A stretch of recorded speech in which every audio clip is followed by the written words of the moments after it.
Muchas gracias a todos y a todas por estar aquí.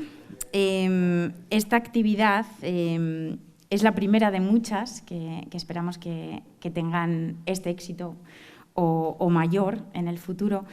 Y es una actividad organizada por el Instituto de Investigación Sanitaria del Principado de Asturias y por la Fundación para la Investigación y la Innovación Biosanitaria del Principado también, que son, en definitiva, pues, las dos entidades que constituyen una sola, que arquitecta y en la que se fundamenta pues, toda la investigación biosanitaria asturiana.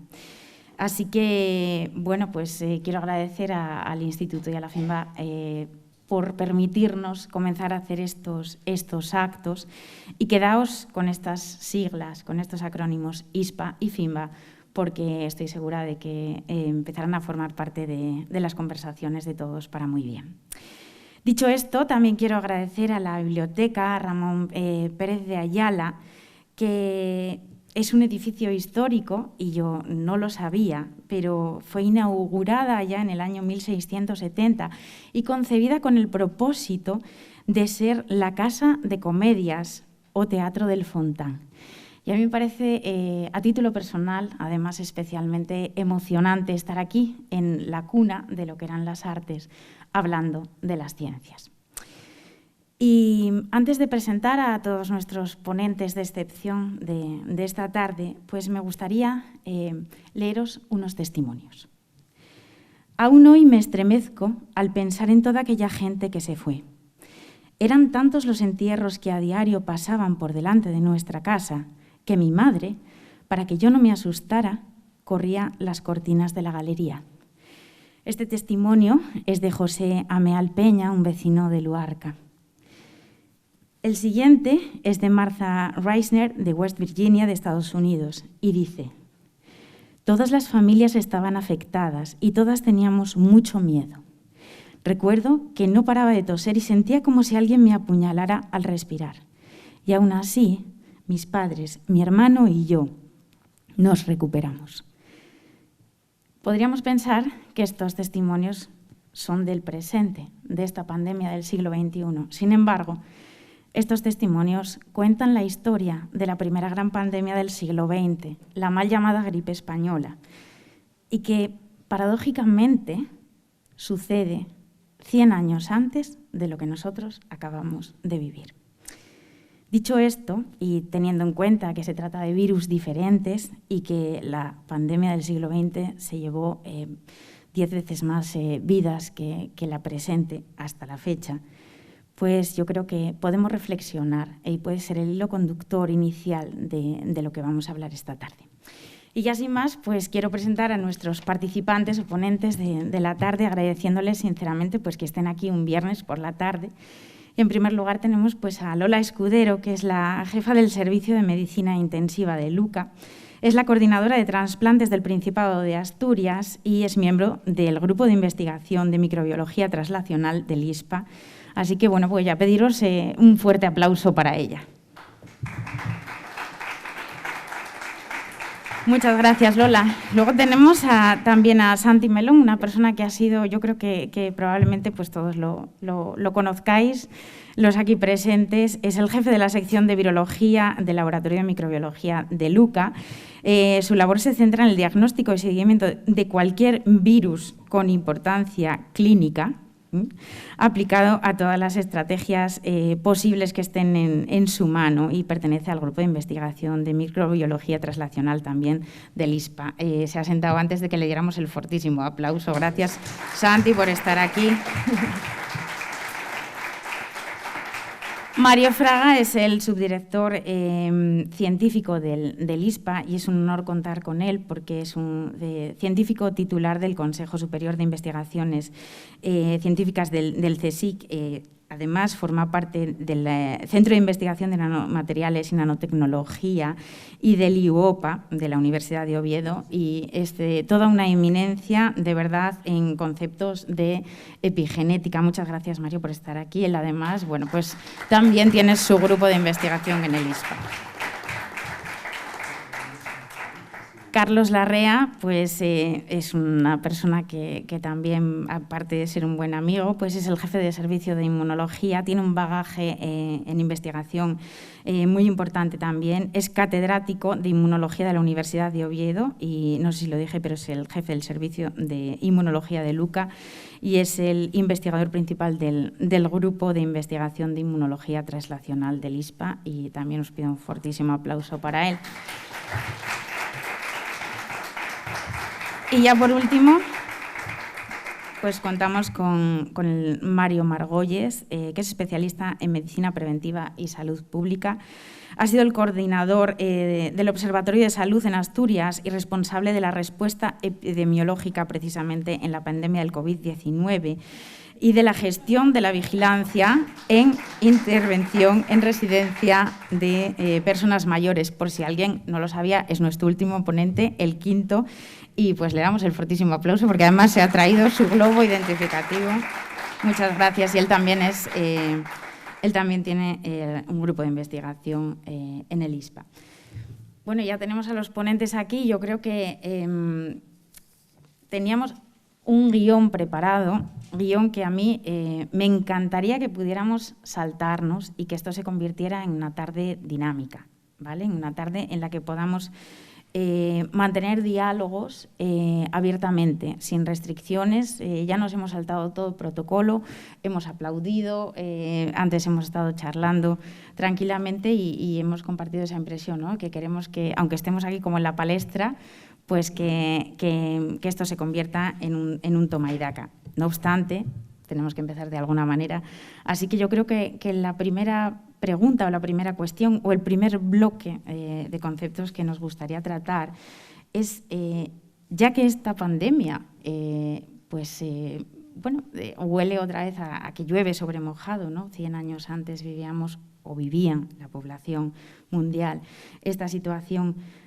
Mario, ¿cómo de repente las primeras noticias llegan a Asturias en la declaración de la pandemia? ¿Cómo nos ponemos en guardia? ¿Qué nos puedes contar de esta situación? ¿Y qué se sabe en ese momento sobre el virus? Que esto tal vez, a lo mejor, Santi.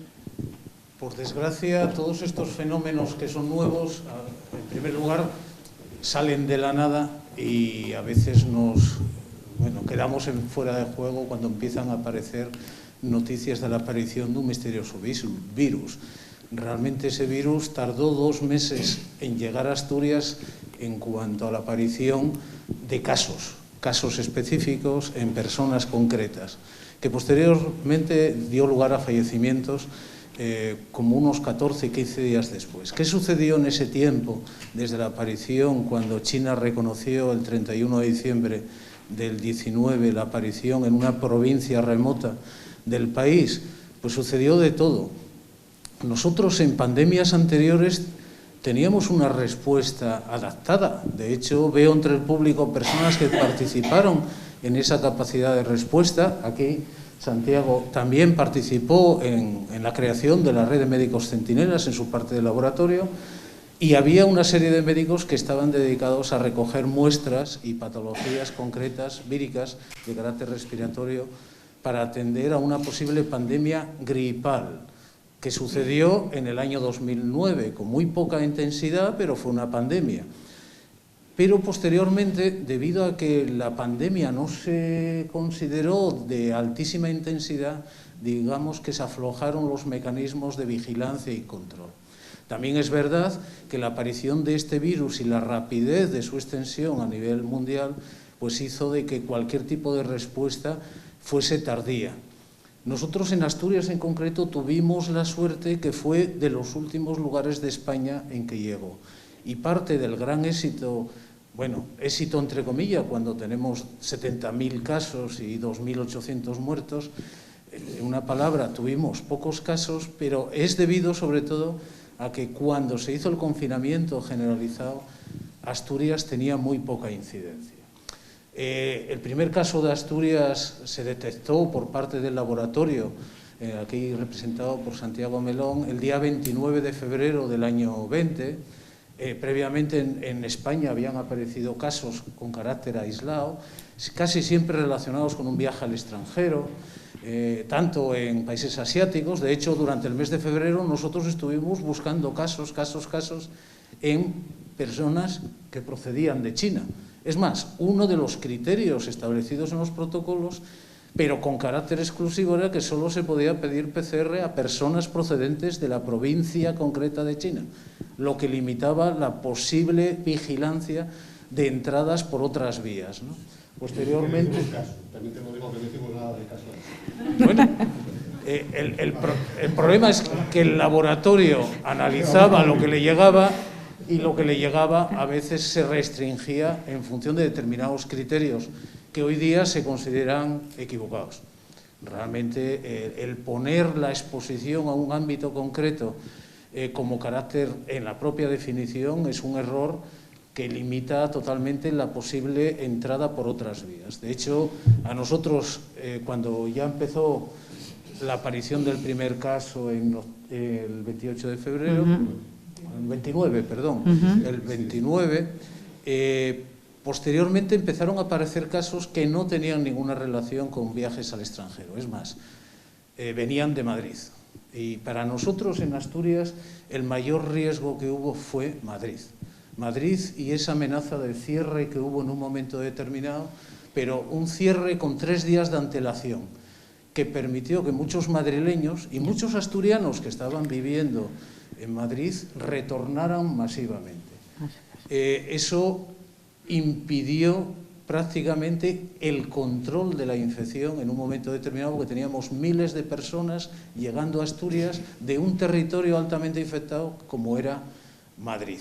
En una palabra, se hizo vigilancia, se hizo detección precoz, se intervino desde el primer momento. Recuerden que los primeros casos se aislaban en la UBI, pero también los contactos de esos casos fueron internados en determinados sitios en que tuviesen una capacidad de control específica, ¿no? A pesar de eso, se extendió la epidemia en Asturias, pero sí es verdad que el impacto de la ola 1 en Asturias fue muy limitado con respecto a aquellos sitios que estaban más céntricos en cuanto a la entrada de virus, sea de otros países o la diseminación que había alrededor de Madrid.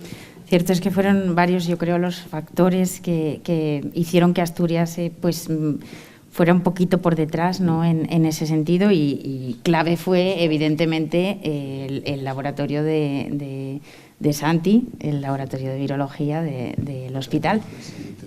Y te damos la palabra. Yo no sé si alguien quiere hacer algún apunte sobre esto que acaba de contar Mario, y si no, le damos la palabra a Santi. Solamente como puntualización, viendo la parte positiva de lo que dice Mario, yo creo que lo hicimos bien, que en Asturias se hizo muy bien. O sea, el hecho de que esto se nos dijo que estábamos aislados y todas esas cosas, yo creo que esto fue una... Bueno, no voy a utilizar la palabra, pero bueno, que fue tirar balones fuera, ¿no? Puedes utilizar las palabras que quieras, tenemos total libertad, porque este acto no es sujeto a formalismo. Yo creo que lo que se hizo bien fue precisamente, bueno, pues por azares de la vida, quizá en el laboratorio, pues, con la inquietud de siempre buscar cosas, pues empezamos a buscarlo muy rápidamente, y enseguida, tanto en urgencias o en UBI o vigilancia, en cuanto teníamos un caso nos poníamos en contacto con ellos, enseguida confinábamos, enseguida sabíamos los contactos, o sea que se hizo, quizá lo que nos asustó en un momento determinado fue la residencia de grado, ¿no? Y que fue la que llegaron muchos casos, pero teníamos resultados en menos de 6 horas, en 8 horas teníamos resultados, ¿no? Claro, entonces, para los seguimientos y para hacer el control de los focos, a nosotros creo que eso nos ayudó mucho. Decir que ahora ya que Asturias teníamos montañas y esas cosas, dices, hostia, el País Vasco, ¿no? No sé.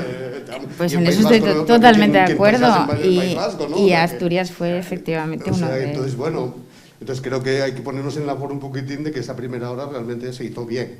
Luego quizás nos relajamos y pensamos que iba a pasar, y que todos pensábamos que iba a pasar, que iba a llegar junio, julio, y íbamos a estar todos ya vacunados naturalmente porque habíamos pasado ya el 30 o el 40% de la infección. Y ahora que hoy está, por ejemplo, aquí en Merce, mi compañera de serología, que hizo el estudio de seroprevalencia y teníamos un 2% en Asturias, de los que habíamos estado en contacto. ¿Y por qué era eso? Pues que era un virus respiratorio, iba a venir, nosotros ya decíamos que iba a venir, que seguro que nos llegaba y todo esto.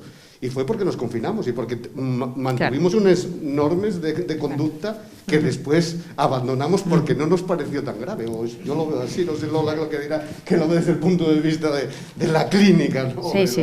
De cuando llegan los pacientes. Lola, vosotros también tuvisteis una labor preventiva impresionante que también fue muy importante, ¿no? Y no sé si para la primera ola, no sé cómo la vivisteis desde la UCI, pero desde luego para conocer un poco en qué ambiente nosotros estábamos en contacto y estábamos viendo lo que estaba pasando en Italia ya, porque cuando empezó a pasar en China lo veíamos muy lejos y creía que no nos iba a llegar, pero cuando vimos ya y empezamos a estar en contacto con las unidades de cuidados intensivos de Italia, estábamos seguros que nos llegaba ya y que nos iba a llegar pronto. Por lo tanto, hicimos reuniones virtuales de muchos jefes de servicio de España, de las unidades de cuidados intensivos, y empezamos a darnos cuenta que pacientes que ya teníamos ingresados o que estaban ingresados en las UCIs con neumonías, que no tenían una documentación microbiológica, luego resultó posteriormente que tenían un COVID-19.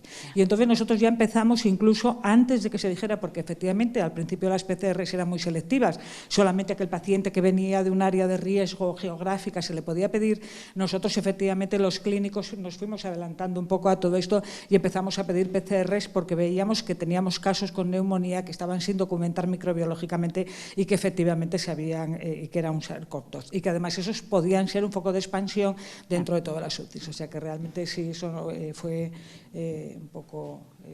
El laboratorio, acuérdame que si mes en febrero veníamos de tener mucha gripe B, que nos asustaba porque no sabíamos por qué la gripe, que era otro de esos virus, siempre estábamos acostumbrados a la gripe A y demás, y justo en diciembre, enero, teníamos mucha gripe B y dijimos, bueno, pues no sé qué está pasando, de repente empezó a caer un poquitín y eso, diseñamos el sistema de diagnóstico y cuando no encontrábamos gripe B, digo, coño, ¿qué pasa? Que no hay nada. Y empezamos a meter otra vez en el sistema el diagnóstico y por eso yo creo que empezamos a contar cosas. Nos llegó más tarde, pero después sí que yo veo una estadística que publica el Comercio todos los días de cuánto tiempo pasaba en la primera ola desde que tú te enfermas hasta el diagnóstico y en el resto de las olas. En el resto de las olas el diagnóstico se hace en 2 días. En la primera ola en 6 días. Y nosotros hacíamos el diagnóstico en 24 horas. Claro, es que... O sea, que en menos de 24 horas. Yo no sé si o sea, todos los días por la mañana, vigilancia, 2 veces al día yo creo que teníais los resultados, dábamos por la noche y a primera hora de la mañana, dábamos los resultados de los que eran positivos. Y ahí yo creo que también jugó un papel muy importante urgencias, que también lo supieron llevar bastante bien. Todos los que llegaban a urgencias, ellos controlaban quién llegaba, quién era positivo y quién tenía contactos, hablaban con vigilancia. O sea, Pero yo no sé si todos los aquí presentes venís de la vertiente científica o de la investigación y estáis familiarizados, pero Santi ha apuntado ahora, empezamos a diseñar el diagnóstico. A mí me gustaría que nos contaras un poquito eso, cómo fue, decidisteis, en qué se basó, ¿no? El diseño del diagnóstico. Somos unos locos de la virología, somos de estos que... Ahora ya los virus son importantes. Antes nada no existía, no hacían nada, bueno, ahora sí. Pues nosotros desde hace mucho tiempo seguíamos haciendo diagnósticos en virología. Para la ciencia o para las casas comerciales el virus no existe. Existen 3 virus. El VIH, la hepatitis C y la hepatitis B. Luego ya alguno, van por ahí cayendo alguno. Alguno de vez en cuando sale alguno. Entonces, ya desde muy pronto, yo con María Oña, lógicamente, cuando empezamos, pues teníamos la inquietud de hacer un buen diagnóstico de virus en general y llevarlo a todos los extremos. Y intentabas buscar sitios donde podían hacer diagnóstico, quién te podía vender kits de diagnóstico, no los encontrabas.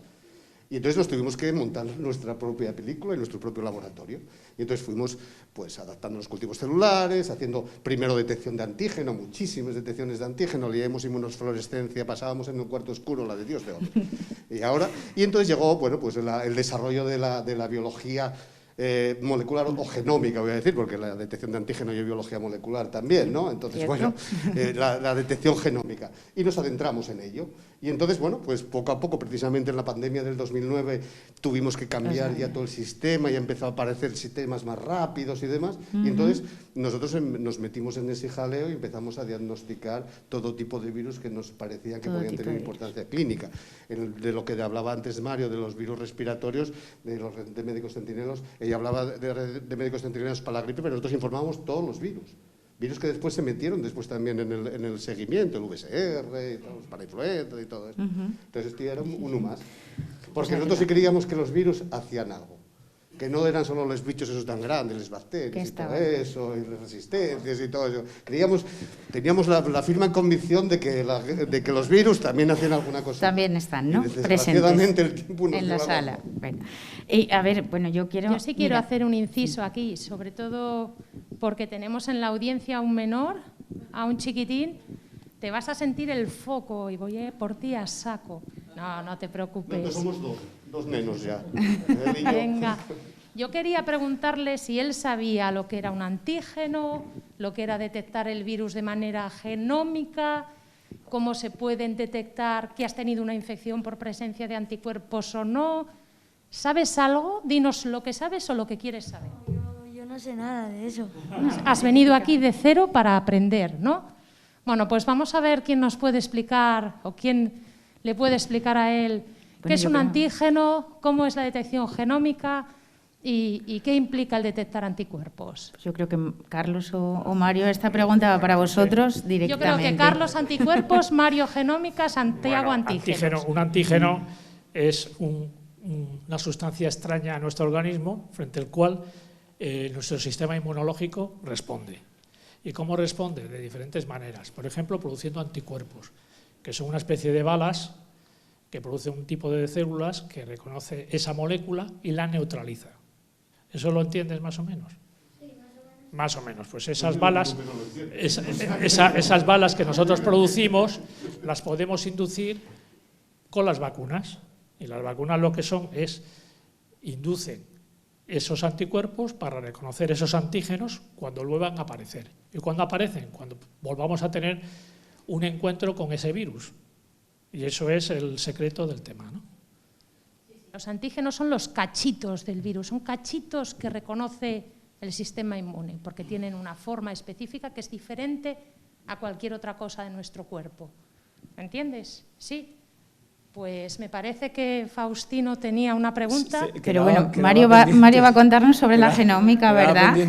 Perdón. A ver cómo lo explicamos, cuidado. Es muy breve. Los seres vivos, todos los seres vivos están formados por células, ¿vale? Y las células, para que funcionen, tienen que tener un material genético dentro de ellas, que es donde está grabada toda la información que hace que las células funcionen. Esto lo conocemos como el ADN, en el ADN están escritos los genes, pero hay algunos seres vivos que tienen, en vez de ADN, tienen ARN, ¿vale? Pero bueno, son ácidos nucleicos, básicamente. Estos ácidos nucleicos son como un collar de cuentas, ¿vale? Y cada cuenta es de un color diferente. Entonces, la combinación de colores genera un código determinado, que es lo que hace que unas células sean de una forma, que unos seres vivos sean de otra forma. Es un poco lo que da el fenotipo, que llamamos, ¿vale? O sea, que tiene una secuencia característica. Entonces, como tenemos algo que tiene una secuencia característica, pues entonces es muy fácil determinar o identificar esa secuencia. Eso es lo que llamamos la identificación genética. Mario, disculpa, ponte el micrófono porque si no, no te van a oír, perdona. Sí, no, y eso es lo que llamamos la identificación genética, porque los virus tienen también una secuencia propia que es característica de ellos mismos. Como la conocemos, pues entonces podemos hacer una prueba de laboratorio para detectar esa secuencia concreta en una muestra determinada. Entonces, un paciente, hacemos el análisis de esa secuencia y si nos da positivo, pues es que tiene el virus. Y si nos da negativo, pues es que no lo tiene. No sé si te... no sé si le habéis metido ganas o desganas, de ciencia.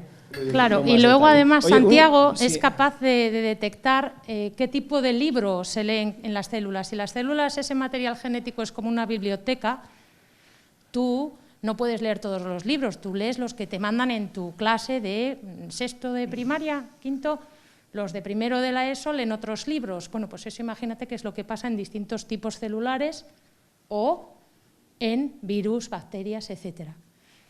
Y Mario dice, podemos detectar o podemos saber qué libros leen, pero es que Santiago además es capaz de saber si esos libros tienen errores tipográficos, que son, voy a hacer aquí una analogía con las variantes. Santiago, ¿qué nos ibas a decir? No, simplemente lo que comentaba antes Mario, a esa herencia que nosotros tenemos y que vamos pasando de unos a otros, evolucionamos. No somos igual que nuestros padres, aunque ellos quisiesen que fuésemos iguales, pues no, somos distintos y vamos siendo más guapos y más altos y más esto, pues eso es lo que nosotros vamos viendo, cómo va cambiando precisamente cada uno de esos bichos en un sitio o en otro, porque a veces somos altos, guapos y rubios, pero somos malos. Entonces eso hay que mirar si realmente somos bien, podemos adaptarnos a la gente o no nos podemos adaptar. Solo quería hacer un inciso sobre todo con lo de los antígenos, genomas y todo eso, y romper una lanza en favor de la investigación, precisamente. Yo creo que el altruismo que se ve en la investigación, el nosotros poder haber diseñado esa técnica fue porque los chinos, a los que todos culpábamos de tanto, en una semana colgaron todo el genoma del virus, toda la secuencia, toda la herencia del virus. Dijeron, esto es lo que nos está pasando. Quien pueda hacer algo con ello, que lo haga. Y por eso nosotros pudimos hacerlo. Y eso suele pasar en la investigación, suele pasar. Aunque bueno, no sé mucho. Yo quiero reforzar esta idea, porque antes comentabas que los virus no eran importantes y ahora lo son. Aplica lo mismo la ciencia, ¿vale? Esta pandemia ha traído muchísimas cosas negativas, eso todos lo sabemos, pero si queremos rescatar algo positivo es que a todos nos queda claro que si estamos donde estamos es gracias a la ciencia. Quiero decir, gracias a la ciencia que permitió diseñar métodos de diagnóstico que estás comentando para identificar más rápidamente a los pacientes y sobre todo que fue capaz en un periodo de tiempo muy pequeño desarrollar unas vacunas que en otros tiempos hubiesen sido impensables y que son las responsables de que estemos como estamos, si no, ¿cómo estaríamos? Entonces, yo reforzar esa idea, o sea, de la importancia que tiene esto y que persevere. Claro, ahora a todos nos queda claro esto, ¿no? Pero la cuestión es que esta idea persevere, ¿vale? Claro, porque 100 años después a lo mejor ya se nos ha olvidado. Y efectivamente el altruismo que se... 10 años. O 10 años, claro. Bueno, hacía por recordar un poco lo pasado con el otro virus, ¿no? Y es cierto, o sea, el altruismo que se vivió en la ciencia, yo creo que no tiene parangón, o sea, no se vivió en ningún otro sector. Veas el primer punto, ¿no?, en el que se cuelga el genoma del SARS-CoV-2. Y yo no sé si Faustino tenía un comentario. Una pregunta y ahora seguimos. Me ocurrían muchos comentarios, ¿no?, pero por siempre adornar lo que estamos hablando últimamente, que sería lo que más relevante, ¿no? Yo creo que el problema es que se toma conciencia de que la importancia de la investigación es paradigmático lo que se hizo con las vacunas en 10 meses, porque en diciembre estábamos vacunando y empezamos con el fenómeno realmente en diciembre, ¿no? Porque en febrero, perdón, porque realmente de diciembre, 31 de diciembre, a febrero estuvimos enterándonos qué pasaba, ¿no? ¿Qué nos pasaba? ¿Qué es esto? Sobre todo porque no lo entendíamos muy bien porque había el SARS-CoV-1 y el MERS, que eran coronavirus también, y sin embargo estaban siempre localizados en una zona, ¿no? Y esto nos hizo movilizarnos porque realmente era un problema importante en la sociedad. Pero sí se olvida porque tenemos el SARS-CoV-2, pero tuvimos el ébola y tenemos el chikungunya del Nilo y tenemos no sé qué, y tenemos todo eso, pero como resulta que no son unas pandemias que afectan sobre todo al primer mundo, realmente no se están desarrollando esfuerzos, ¿no? Entonces podemos caer en el error de si superamos este reto, nuevamente caigamos en esa apatía, ¿no?, de apuesta pública, cuando digo pública no social, no digo pública en el sentido de lo público, sino apuesta social por la ciencia, ¿no? Por lo tanto, tendríamos que tener esa memoria, igual que los anticuerpos, debemos tener esa memoria permanente que nos fuera rescatando la necesidad de apostar por la ciencia, ¿no? Yo creo que eso sería... Efectivamente, si no se vacuna al tercer mundo, el problema sigue existiendo, no debemos obviarlo. Hay vacunas, se está reforzando con una tercera dosis a determinados sectores, pero hay gran parte de la población mundial que el virus está a su libre albedrío, lo cual puede generar nuevas variantes. Y eso es un dato esencial para poder realmente decir que la pandemia se ha superado. Eso es muy importante, ¿no? Y por otra parte, por todo lo que habéis dicho, es verdad que la convergencia mundial que ha habido, tanto de la industria como de la sociedad, la política y sobre todo la científica, pues es una cosa única. Hemos vivido a tiempo real la solución de una pandemia. Eso no ha ocurrido nunca en la humanidad. Cuando hablabas tú de hace 100 años no sabían ni siquiera que era, casi no se sabía lo que era un virus. Sabían que era una pandemia, etcétera, pero murieron muchas más personas que en la Primera Guerra Mundial. Fue estacionaria en mucho tiempo, ¿no? Y ha habido muchas alarmas, por ejemplo, las vacunas de RNA que se han desarrollado, que es una renovación tecnológica, una innovación sin precedentes. Antes no se habían podido utilizar, porque las agencias reguladoras no lo habían permitido para otras enfermedades. Y ahora se ha visto estas empresas que estaban preparadas y que tienen sus debates y con las licencias y tienen sus problemas y con todo lo que son las patentes, pues no solamente ha sido el RNA, sino la envoltura, que también tenía un desarrollo tecnológico muy importante, la que ha permitido desarrollar este tipo de vacunas, ¿no?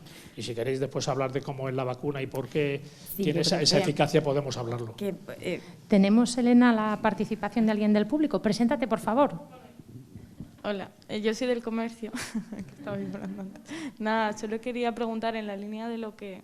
En verdad, en la línea de lo que estaba diciendo, ¿qué opináis vosotros de que ahora se esté barajando en España la tercera dosis a personas inmunodeprimidas, pero ese altruismo del que hablabais en investigación, ¿por qué en otros países no llegan las vacunas o por qué no hay ese interés a nivel político porque así sea? Claro, es una pregunta súper interesante, es decir, ¿por qué no vacunamos a toda la población y prescindimos de esa tercera dosis inmediata? Claro, ese es el gran debate. El altruismo entre los investigadores o entre la gente que estamos a claro, pie de matizamos. No, Pfizer va a poner la tercera y la cuarta y la quinta dosis si hace falta. Claro. O sea, vamos a poner en la justa medida también las cosas, ¿no? Tampoco... El que antes no se hubiese desarrollado tampoco la vacuna antes y todo esto, como decía Carlos, no es porque no se pudiese hacer, sino porque los trámites burocráticos son tan enormes que hay veces que desistes y precisamente, de todo ese tipo de cosas. Ayer comentábamos eso. Pero una cosa que no nos olvidaremos, porque solamente contestar a ti, ¿no? Que no nos olvidaremos porque para todos esos virus que decías tenemos diagnóstico. Nosotros aquí tenemos.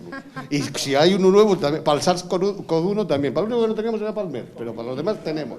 O sea que... Yo creo que la situación de un sistema organizado, de un ámbito importante de trabajo poblacional en términos de epidemiológicos, yo creo que la cultura del centinela que se tiene en Asturias se tiene para las transmisibles y en alguna medida también para las no transmisibles. Esta es una región donde tiene unos sistemas de información muy potentes y eso permite continuamente tener una buena vigilancia. Y después, bueno, por supuesto, el que no se dé cuenta de lo que ha hecho el equipo de Melón en este cuadro, en este país, está muy equivocado. O sea, en este momento solo se puso a un nivel, relevante y de compromiso el equipo vuestro y el equipo del Centro de Microbiología Nacional, que fueron los que habéis estado en la punta de lanza irradiando conocimiento en torno a las técnicas diagnósticas, ¿no?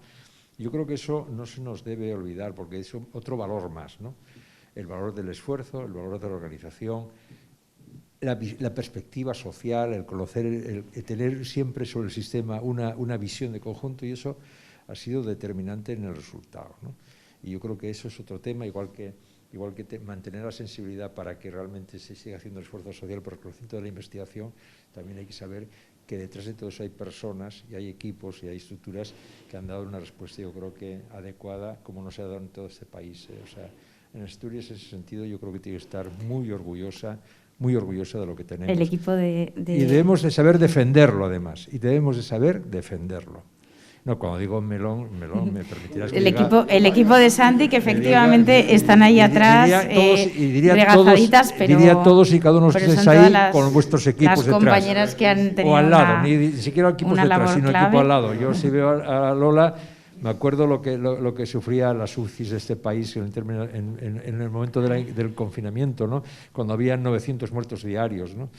Eso fue dramático. Sí, Lola, mira, aprovechando. Y yo creo que ese es un hecho relevante. Unos profesionales entregados, buscando una situación con una enorme mortalidad en UCI vamos, prácticamente próxima al 100%, ¿no? Sí, aprovechando precisamente. Y yo creo que esas cosas también los debéis poner en valor, porque yo creo que eso es lo que va a hacer que la sociedad tome conciencia de la importancia y que sepa defender las organizaciones sanitarias, ¿no? Sí, para nosotros fue una experiencia realmente muy, muy, muy interesante desde el punto de vista profesional. Quizás por esa frase que dicen que no hay marinero que es experto en un mar en calma. Y a nosotros nos ha tocado vivir una tormenta que nos hizo aprender muchísimas cosas. Las UCIs es una parte del hospital que dispone de un número de camas limitadas y que no es fácil hacer más camas porque requieren una tecnología muy sofisticada, respiradores, monitores, bombas de perfusión y se necesitan muchos recursos. Y a nosotros, como el resto de España y en el resto del mundo, porque esto pasó incluso en los sistemas sanitarios más potentes, pues nos vimos desbordados. El sistema sanitario quedó absolutamente colapsado por la violencia y la virulencia con la que nos llegaban los pacientes. Yo recuerdo cuando tuvimos la segunda ola, que fue el pico máximo asistencial entre el 12 y el 16 de noviembre, nos ingresaban 10 y 11 pacientes al día y para que os hagáis una idea, pues una UCI pequeña de un hospital comarcal como Sama tiene 6 o 8 camas. Quiere decir que cada día llenábamos una UCI de un hospital pequeño comarcal.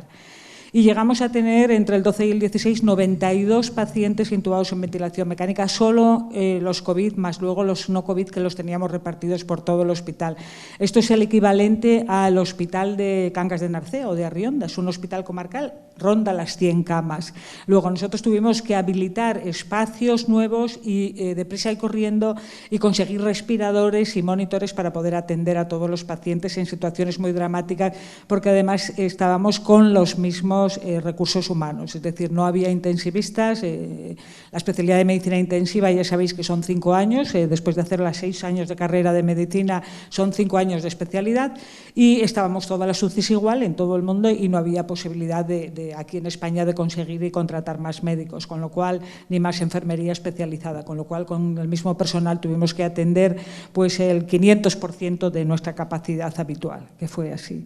Y tampoco teníamos respiradores. Yo recuerdo un día pues llamé hasta la Plaza de Toros de Gijón al jefe, al cirujano jefe, porque sabía que allí tenían respiradores para intentar conseguir respiradores para los pacientes y sacamos respiradores de debajo de las piedras de todos los sitios. Fue realmente pues situaciones pues dramáticas que fuimos solventando porque afortunadamente pudimos hacer 2 UCIs rápidamente con servicio de ingeniería. Tengo que agradecer desde aquí al servicio de ingeniería y mantenimiento de Luca, a su jefe, a Josu Idoeta, pues la colaboración total y a todo el equipo directivo, porque en una zona de un gimnasio pues de rehabilitación pues conseguimos poner 45 camas de UCI en 10 días, meter los gases medicinales, meter los datos, meter electricidad, meter absolutamente todo en el gimnasio de rehabilitación. Y también quiero dar las gracias a los médicos rehabilitadores que nos ayudaron mucho.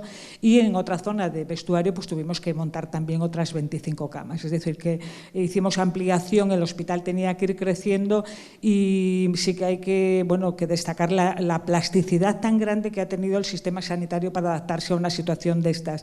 Porque yo recuerdo leer en Nueva York, por ejemplo, pues el país más rico del mundo, estaban ventilando a los pacientes con un respirador, ventilaban a 2 pacientes con un sistema que se pueden poner 2 tubuladuras y con un mismo respirador, porque no tenían respiradores para todos los pacientes, ventilaban a 2 pacientes. Nosotros no llegamos a tener que hacer eso. Pudimos ventilar y conseguimos respiradores, pero en Nueva York esto se estuvo haciendo y en otros países y otras UCI se estuvo haciendo. Es decir, que la situación fue Bueno, pues muy intensa, pero nos sirvió para aprender muchísimas cosas y la verdad es que fue un trabajo en equipo de todo el hospital porque bueno, pues estábamos permanentemente en contacto con virología y además nos enseñó a trabajar de forma distinta porque bueno, una de las cosas que más nos preocupaban, quizás un poco la parte de investigación que yo puedo Eso aportar quería que aquí. Nos contaras un poco porque hablábamos antes precisamente que tuviste una labor determinante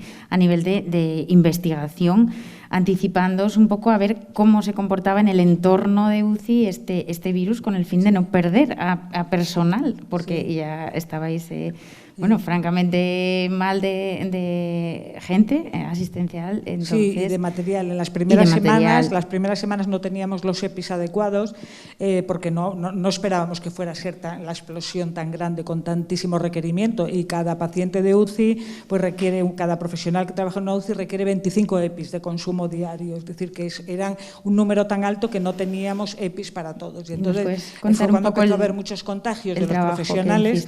El ECDC sacó una estadística que España era pues los que más contagios de profesionales teníamos y a nosotros en el UCA eso fue un tema que nos preocupó enormemente porque si se contagiaban los profesionales el sistema colapsaba, no podíamos atender a los pacientes. Por lo tanto, yo una de las primeras cosas que me planteé, intentar hacer investigación dentro de lo que era la asistencia, era determinar si habían salido publicaciones chinas donde encontraban el SARS-CoV-2 en superficies, en todos los sitios, en los ratones de los ordenadores, las barandillas de la cama, los monitores, los respiradores, y a mí me preocupaba mucho que nuestra UCI estuviera contaminada también con el SARS-CoV-2 y que todos los profesionales cayeran contagiados, porque si era así, colapsaba el sistema y no podíamos atender a los pacientes.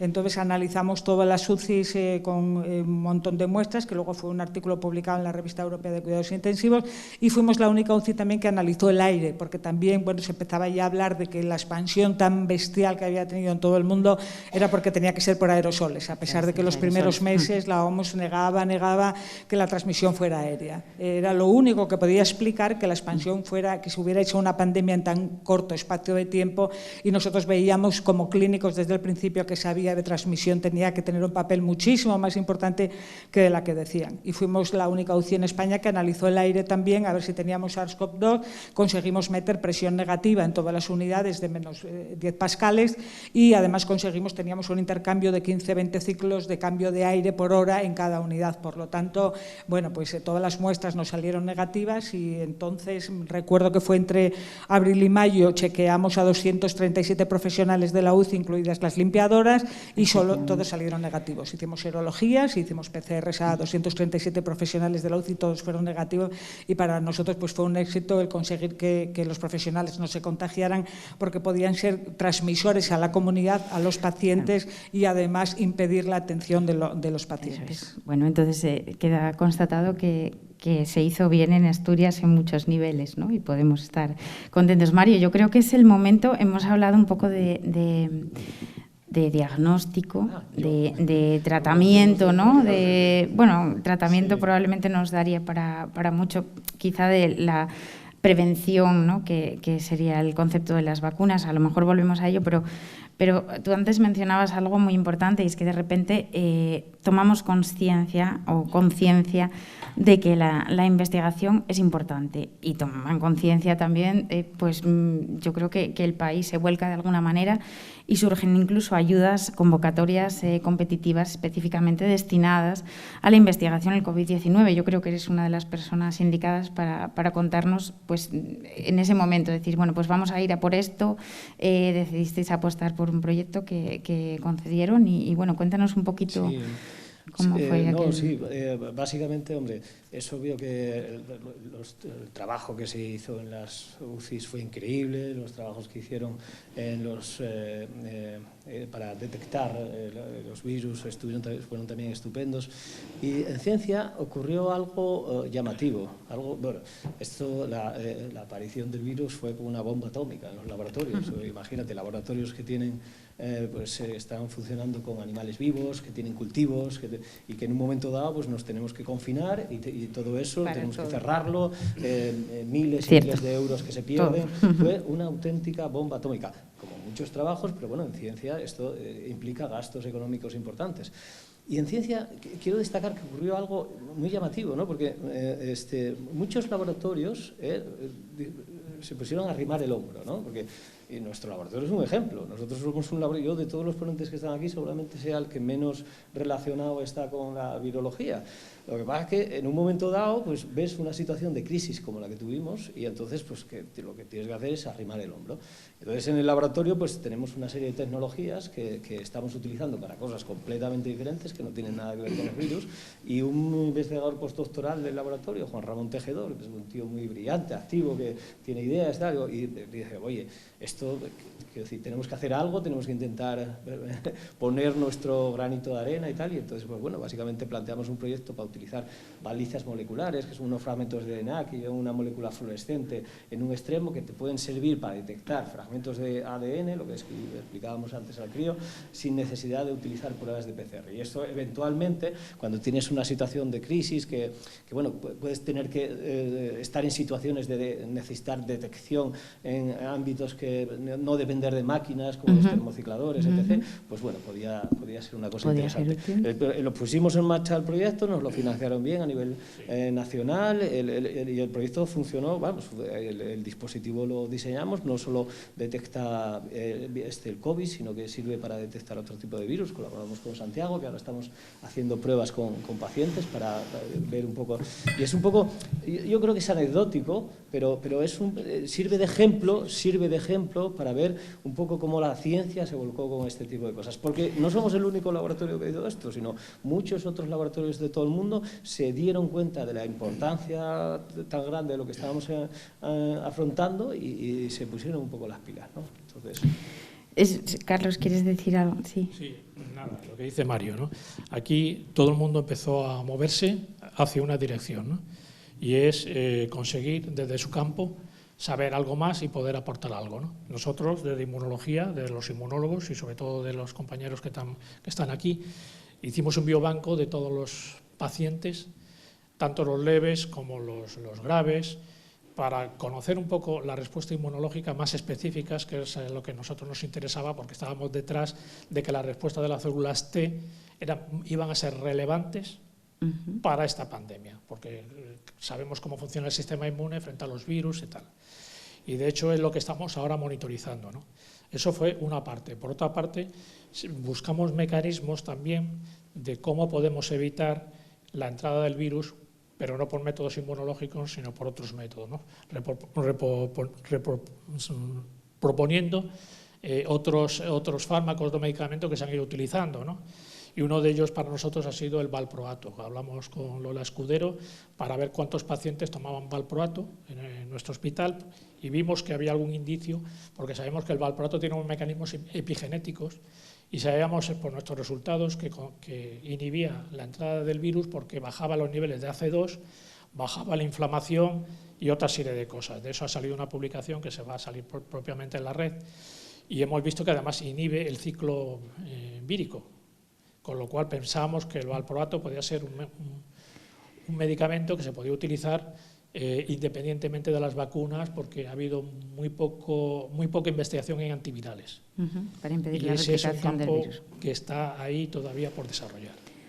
Pues bueno, esto deja patente que se ha hecho mucha investigación. Voy a poner una pequeña crítica a todo esto, no quiero enemistarme con nadie. No, bien. pero está muy bien que hagamos críticas. Simplemente porque yo aceptamos siempre todas las ayudas de todos los sitios, pero también en un momento determinado yo creo que la investigación está fuera de la realidad. Está muchas veces fuera de la realidad. Entonces, en aquel momento, cuando hubo tanto jaleo, yo me acuerdo de que llegaban muchas cosas muchos laboratorios me preguntaban qué hacemos, qué no hacemos. Yo, no, si nosotros el problema que tenemos es cómo organizamos las muestras. Claro. Lo que tenemos que hacer lo sabemos. Y lo que queremos hacer, si queréis ayudarnos, venís y os lo contamos. No nos vendáis una película. O sea que yo entiendo que todo el mundo quiere ayudar y todo esto, pero hubo también mucha revista. O O sea, hubo mucha gente que se intentó apuntar al carro y que sigue en esto, ¿no? Esto hay de todo, o sea que... Y si hablamos, Santi, pierde un poco si y estamos en nuestro mundo, creo que está en su mundo y en los científicos. Si hablamos, Santi, si hablamos de ciencia, tenemos que hablar de que esta enfermedad, los virus producen fundamentalmente puede que sea la enfermedad que producen sea una enfermedad inflamatoria, pero tiene unas consecuencias inmunológicas increíbles, ¿no? Y el desarrollo de las vacunas tiene que ver con todo eso. Si tú tienes que categorizar a los pacientes que responden o no responden, tienes que tirar del sistema inmune, evidentemente. Está claro que es ahí donde está la clave de la respuesta que ha dado la ciencia a esta pandemia, a partir de la inmunidad y de las vacunas. ¿Quieres decir entender la enfermedad? Vamos a ver, Santiago. A la virología en general, por ejemplo, los clásicos fármacos van en otra línea. O sea, y ahora nos acordamos siempre del VIH y no va en la línea de la inmunología, por ejemplo, que puede ir, ¿eh? Yo no digo que no, todas las líneas son válidas. O sea, yo no bueno, como nos estamos animando al debate, os pediría que fuerais breve y que hablarais ordenadamente, si sois tan amables. Sí, un segundo.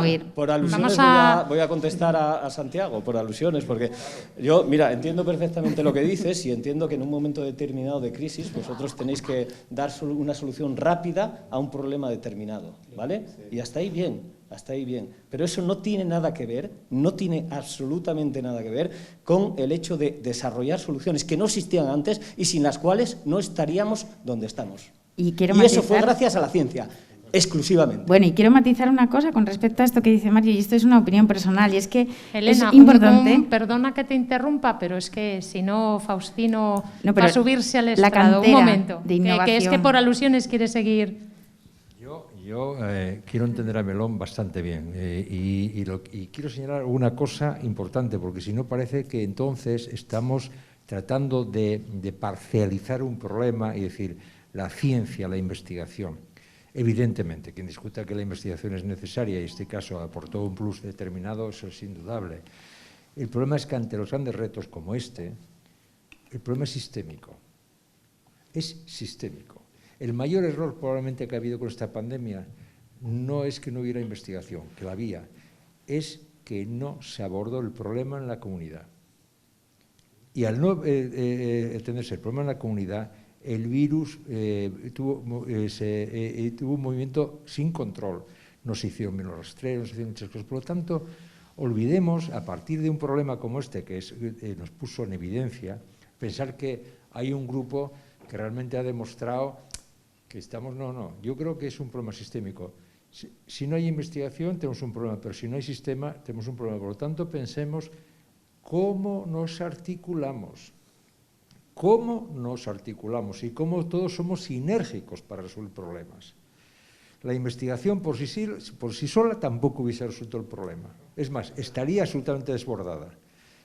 También hay que decir que precisamente ante una situación tan crítica moviliza mucho conocimiento, y también permite riesgo. Por ejemplo, la plataforma sobre la cual y yo no entiendo nada de eso, pero seguramente lo entendéis mucho más vosotros, la plataforma sobre la cual se trabajó los virus RNA ha sido porque había ya esa plataforma, si no, no hubiese llegado en un año. O sea, lo que tardamos en 10 años no es que lo hemos hecho en un año, sino que lo que hemos hecho en un año es a partir de una plataforma de años. Ha habido una apuesta por ello, una apuesta que permitió algo tan importante como que es que el riesgo que tenía la industria farmacéutica, que fue la que al final hizo la vacuna, hacía las vacunas, exigiera en los contratos que tenía el riesgo cero. O sea, de tal forma que no solo invirtió, sino que digo, oiga, y yo soy, en todo caso, ante un fracaso soy inimputable. No sé si sois conscientes. Eso es lo que determinó. Privada, pero con dinero público. Eso es lo que determinó. Está claro que el conocimiento, como tú dices. Eso es lo que determinó el resultado es el conjunto. Por lo tanto, yo creo que lo que tenemos que aprender todos de estos es que tenemos que mirarnos todos de frente, que tenemos que ser colaborativos, que tenemos que ser absolutamente asertivos a la transferencia transversal de eso y pensar que hay alguien que está añadiendo más valor que nadie. No, y además aquí no hay campos. Yo creo que lo que claro.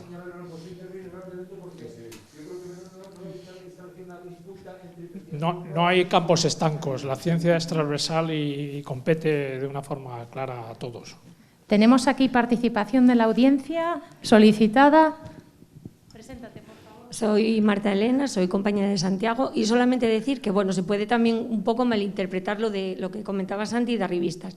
Nosotros llegó un momento, como decía Lola Escudero, que a ellos les llegaban de repente casi un hospital entero para ingresar en UBI. Nosotros pasamos de trabajar 300 muestras ya con un nivel con respecto al resto de los laboratorios de España altísimo, que nos suponía muchísimo trabajo, muchísimas horas fuera de trabajo laboral. Cuando de repente pasamos de tener esas 300 muestras a tener 700, 1000, 800, llegamos a 5000, la gente solamente se preocupaba de repente. La universidad quiere hacer diagnóstico, el IPRA quiere hacer diagnóstico, Industrias Cárnicas quiere hacer diagnóstico. Nadie nos preguntó si nosotros podíamos o no asumir eso. En ningún momento no pudimos asumirlo. Si no lo hubiésemos podido asumir, podríamos haber pensado pedir ayuda. Pero lo que nosotros nos enfrentamos fue a no tener técnicas material de extracción, no tuvimos fungible, no teníamos plástico, tuvimos que volver a la microbiología que casi yo ni conocí, a esterilizar, a contar cada día la cantidad de primers que teníamos, por si no llegaban de Alemania, podíamos hacer diagnóstico a todos, cómo podíamos hacer extracciones masivas, porque de 300, como os decimos, llegamos a 5000 muestras. Eso no hay hospital que en 8 horas el 90% tuviera diagnóstico. Y nadie querían asumir el diagnóstico, pero no cómo hacer más fungible, cómo hacer métodos de extracción. Diseñamos 7 métodos de extracción diferentes a través de gente que está de becario en el laboratorio, dedicando un montón de horas y con los conocimientos de un laboratorio de virología básico. Eso es lo importante, tener gente dispuesta a trabajar con ilusión, ganas de investigar y todos arrimar el hombro, pero hacia un mismo camino. No querer, por así decirlo, protagonismo, que fue lo que vivimos. Pues sí, es sí. un mensaje importante. Sí, yo además quiero hacer un inciso aquí, porque a mí me han encantado muchas frases que he ido escuchando. La primera que me ha gustado, Santiago Melón diciendo: no hice mucho caso a ese protocolo. Eso me ha encantado. A ti te encantará, pero no se lo digas a tu madre, a tu madre hay que obedecerla. La lógica, porque había mucho ruido al inicio de la pandemia, de información, misinformación, artículos publicados, que lo comentabas tú, Elena, sin revisión por pares, ibuprofeno, paracetamol, dexametasona, hidroxicloroquina, una burrada de información que además yo creo que metía miedo a la población. Yo no sé si queréis comentar, sobre todo el comercio, ¿qué opinas tú de la difusión de esas noticias? ¿Cómo influyó en vuestra toma de decisiones? Y ese ruido y esa coordinación que falta o faltaba, ¿cómo podemos aprender de ello en el futuro? No sé si me ha quedado clara la pregunta. Por ejemplo, tratamientos. Yo también corroboro lo que dice Santiago. No hicimos mucho caso de los protocolos, probablemente porque lo que dice Marta, en principio, yo creo que muy buenos profesionales en los hospitales había, y entonces nos íbamos adelantando un poco a la situación. Entiendo que los protocolos y las directrices que eran oficiales por parte de las autoridades sanitarias eran decisiones mucho más meditadas, más sopesadas y más consensuadas con todo lo que había. Entonces nos llegaban tarde para lo que nosotros estábamos viviendo. A mí el primer día, los primeros pacientes me recomendaron las autoridades sanitarias que tenía que ingresar los 2 pacientes en el mismo box. Eso era imposible desde el punto de vista asistencial, y decidí el mismo día que no podía obedecer a la autoridad sanitaria, que tenía que poner al paciente que venía, que era el primero que ingresó en Asturias, ingresó en la UCI, en un box, y a su señora, que no era PCR positiva, en otro box. Y también nos decían, había que ingresar a pacientes que eran PCR positivos solamente para aislarlos. Y muchas veces fuimos tomando decisiones, pero porque te atropella un tren, y tú en el tren que te está atropellando tienes una experiencia, tienes un bagaje, era un distrés que desconocíamos, pero que era muy parecido al de la gripe, y nosotros estábamos viendo que podíamos actuar, y en ese sentido íbamos tomando decisiones autónomas. Pero yo creo que son 2 cosas distintas. Es decir, yo creo que esta pandemia pandemia sí que ha puesto de manifiesto la buena estructura sanitaria que tenemos, los buenos profesionales que están en los hospitales. Eso yo creo que ha sido un ejemplo y lo veremos mucho más claro con el tiempo.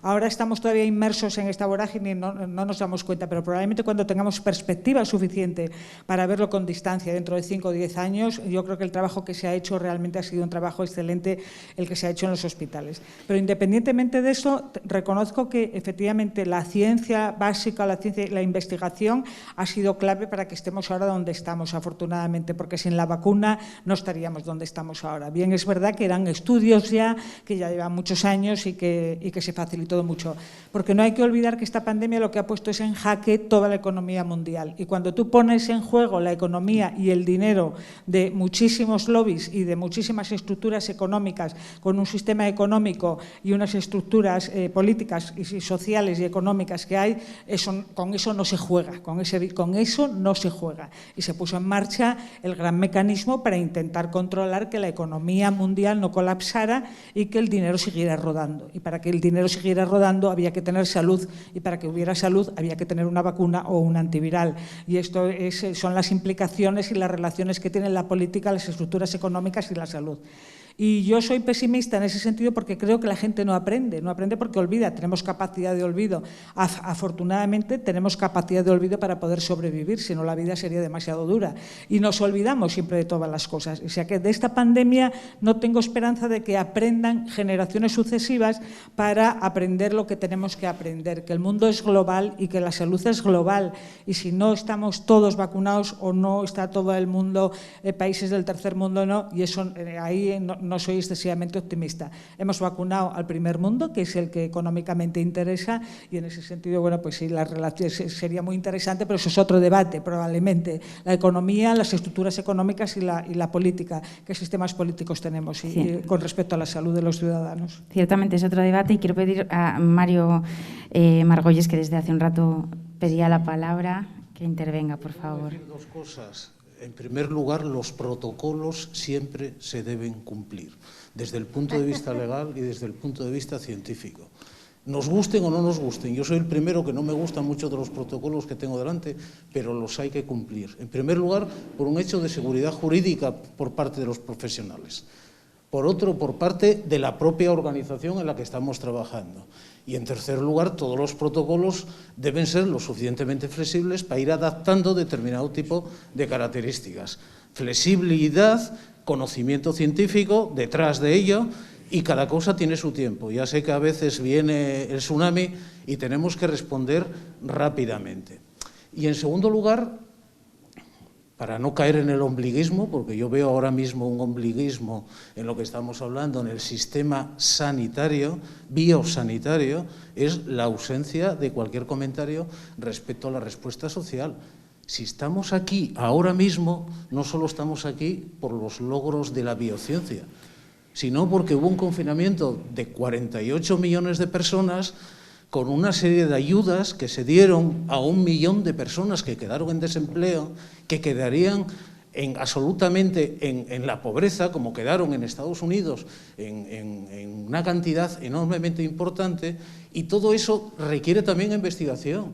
Lo mismo que la investigación de saber quiénes son nuestros enfermos, por qué aparece en un momento determinado, en un sitio en concreto y no en otro, por qué el 80% en determinados colectivos son mujeres. Es un problema biológico, es un problema social, de lo que hacen las mujeres, los hombres, las personas mayores, las personas jóvenes. Lo estamos viendo, las olas no se producen solo por un virus, se producen por la conducta humana, y la conducta humana hace que nos agreguemos, hace que nos juntemos, hace que nos quitemos esto, hace que hagamos lo que queramos.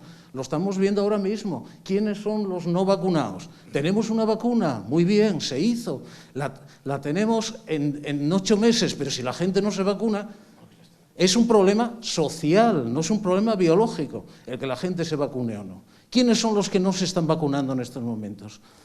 Hay unos que son por deprivación, lo acaba de comentar Carlos, con las personas del tercer mundo, si no se vacunan. Pero hay otros que no tienen ninguna deprivación, están entre nosotros. Probablemente igual haya alguna persona aquí en este foro.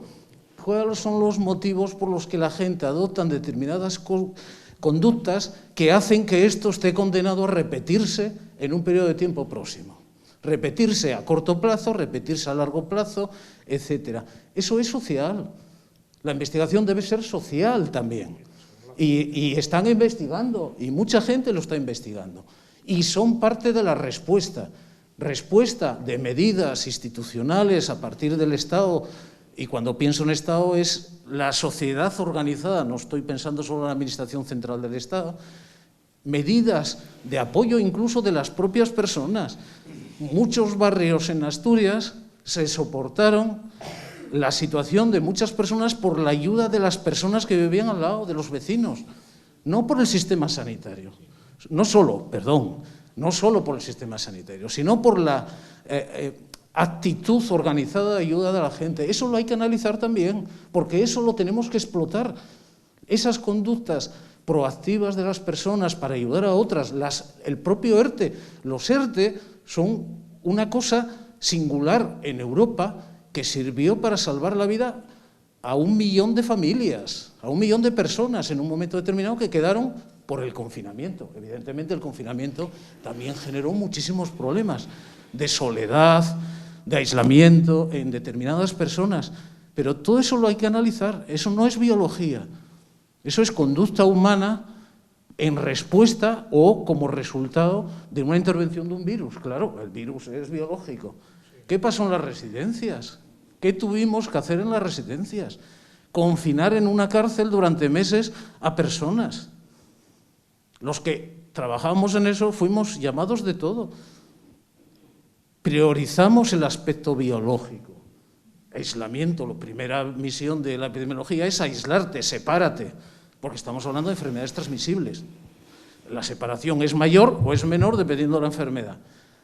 Y eso es lo que salvó a muchas personas mayores, pero también generamos daños.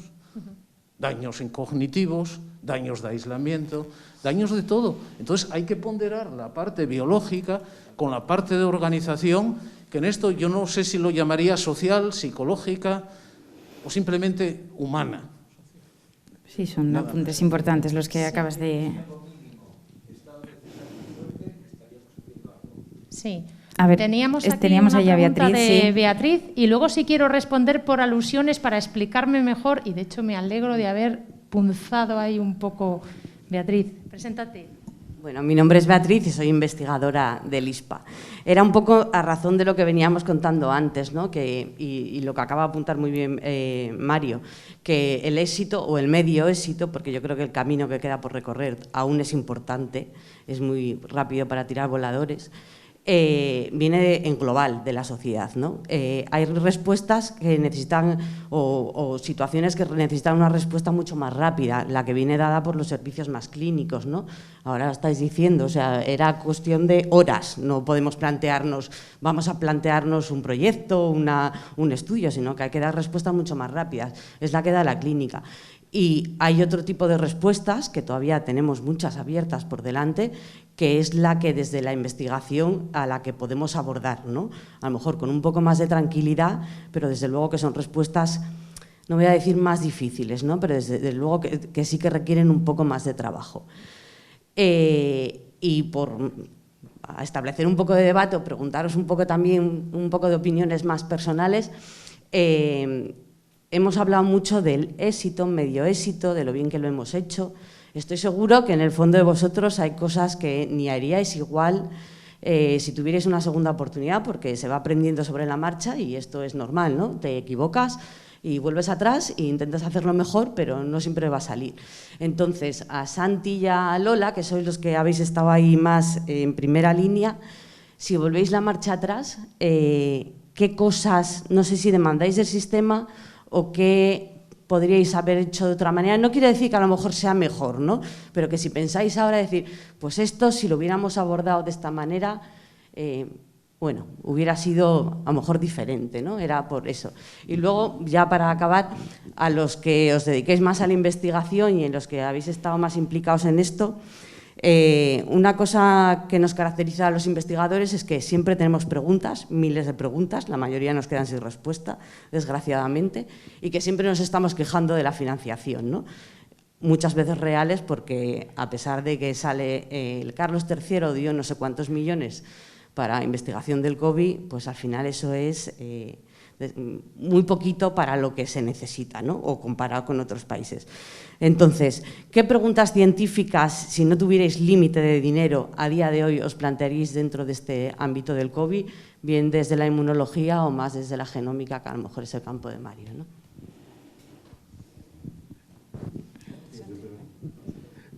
Yo qué cambiaría, yo hubiese cogido vacaciones antes.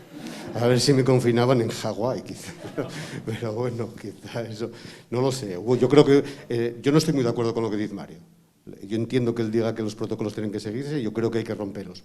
Porque no todos los protocolos están bien hechos. Porque no todos los protocolos los hace gente que sabe.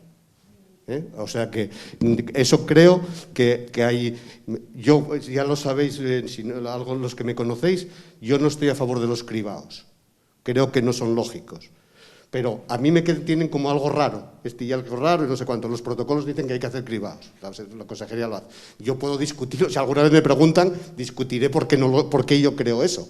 Pero solo se me oye en los medios y porque crea polémica, pero tampoco voy a ningún lado. Entonces, yo no haría ciertas cosas, porque sé lo que cuesta hacer una técnica determinada, tener una técnica determinada que tiene cierto coste laboral y coste económico, y en una infección aguda hacer un cribado es una barbaridad. Bueno, ese tipo de cosas que nadie pregunta y sin embargo pues nos quedamos bien. Entonces, son protocolos, hay que hacer tal, no sé qué, hacemos protocolos cada 15 días a los... Mario dice el éxito de los residencias, yo también creo que hay un éxito, pero hacer cada 15 días un control a los señores creo que no se debería haber hecho. Creo, es una opinión personal. Y creo que se podría haber hecho otra cosa. Creo que se podría haber controlado, a lo mejor, si no eran tantos, aunque me vaya a matar Merce, se podría haber controlado el estatus serológico de esos señores. Entonces, hubiésemos cambiado la situación, pero no hubiese sido ni inmediato, ni alarmista. Confinamos. Hay un artículo muy bueno que había salido hace poco en el New England, de aquello que era verdad o mentira, había 6 puntos donde decían qué hicimos. Era confinamos, no confinamos, pues ni uno ni otro. Los asintomáticos infectan o no infectan, pues ni uno ni otro, porque bueno, si todos recordamos algo, seguro que todos tuvimos el virus, los que tuvimos el virus o los que tuvieron el virus recordarán que pasó algo, pero si tienes 20 años y saliste de COPES, crees que hay una resaca, ¿no? Y que no era el virus, ¿no? Entonces, bueno, pues todo hay que entenderlo, hay que sopesarlo en su justa medida. ¿Qué no haría? Yo qué sé, no sé, dejaría a Marta de jefa. Eso es lo que me costó, ¿no? Quizá, ¿no? Pero no sé más qué contar. Pues nosotros probablemente, y yo creo que todos los intensivistas, sería utilizar menos fármacos. En la primera ola no sabíamos qué valía. Era, como yo digo, nos metieron en un territorio que no estaba mapeado, no, simplemente pues no estaba cartografiado y tú tenías que atender a los pacientes y tirar para adelante. Y tirar para adelante era que tenías el paciente ahí, se te moría allí o lo tenías que atender ahí. Es decir, que en esos momentos, todo acto médico, como todo acto en la vida en general, debe ser acompañado siempre de un acto de reflexión. Y en esos momentos era imposible reflexionar. O sea, era un tren que te estaba atropellando permanentemente. Y tú me llegaban los pacientes, me llamaban de, jove, te vienen 6 seguidos, uno detrás de otro en una ambulancia, llegaba la ambulancia, lo dejaba, cogía, marchaba detrás, y tú tenías que estar pensando solamente dónde los ubico, cómo los ventilo y lo básico. O sea, hicimos una medicina de guerra. Y cuando no hicisteis caso a Tran y disteis lejía. Y no le hasta ahí llegamos. Entonces, no teníamos tiempo para reflexionar. Fueron momentos en los que tú estabas haciendo medicina de guerra. Yo recuerdo entrar a la UCI del gimnasio y me venían a la memoria pues las imágenes que yo tenía grabadas de las UCIs. Nacieron, para los que no lo sepan, pues nacieron en la década de los 50 del siglo pasado con la epidemia de poliomielitis, una epidemia de poliomielitis muy importante que daba parálisis respiratoria y entonces los pacientes se morían si no tenían un respirador.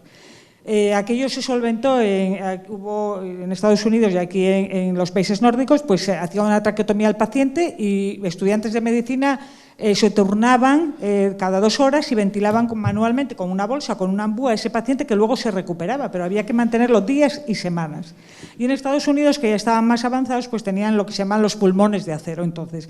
Y hay fotografías muy bonitas de los años 50 donde se veían hangares de aviones donde estaban los pacientes uno al lado de otro, unas filas, con sus pulmones de acero. Yo cuando entraba en la UCI del gimnasio, en lo que llamamos la UCI 9 en el UCA, pues tenía la sensación de que estaba ahí. Salía impresionada realmente. No teníamos nadie, ni enfermería, ni médicos, teníamos capacidad, no teníamos tiempo para reflexionar. Estuvimos haciendo una medicina de guerra de al paciente hay que cogerlo, intubarlo, cogerle la arteria, cogerle la vía venosa central, pasarle la nutrición, ponerle toda la medicación.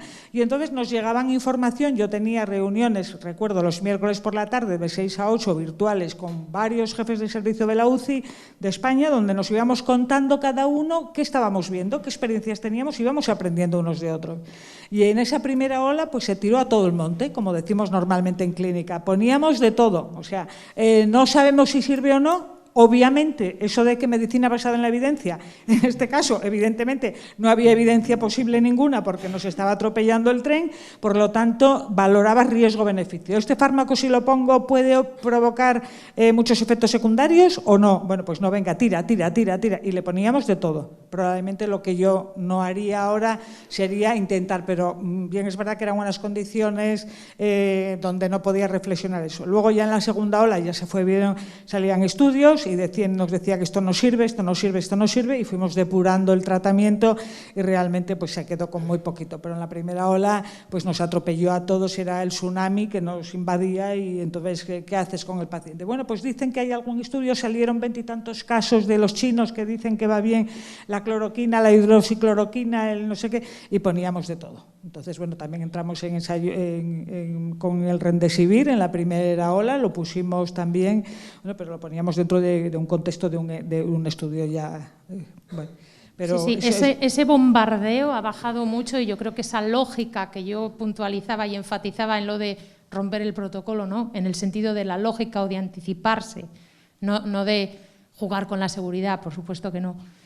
Ese bombardeo ha bajado, pero todavía a día de hoy se siguen enunciando o anunciando medicamentos como específicos COVID, cuando en realidad son tratamientos para una sintomatología que independientemente de la causa se tienen que aplicar o no en una situación, no a cualquier paciente COVID que venga, que se queda en casa y que no la requiere, por ejemplo, dexametasona.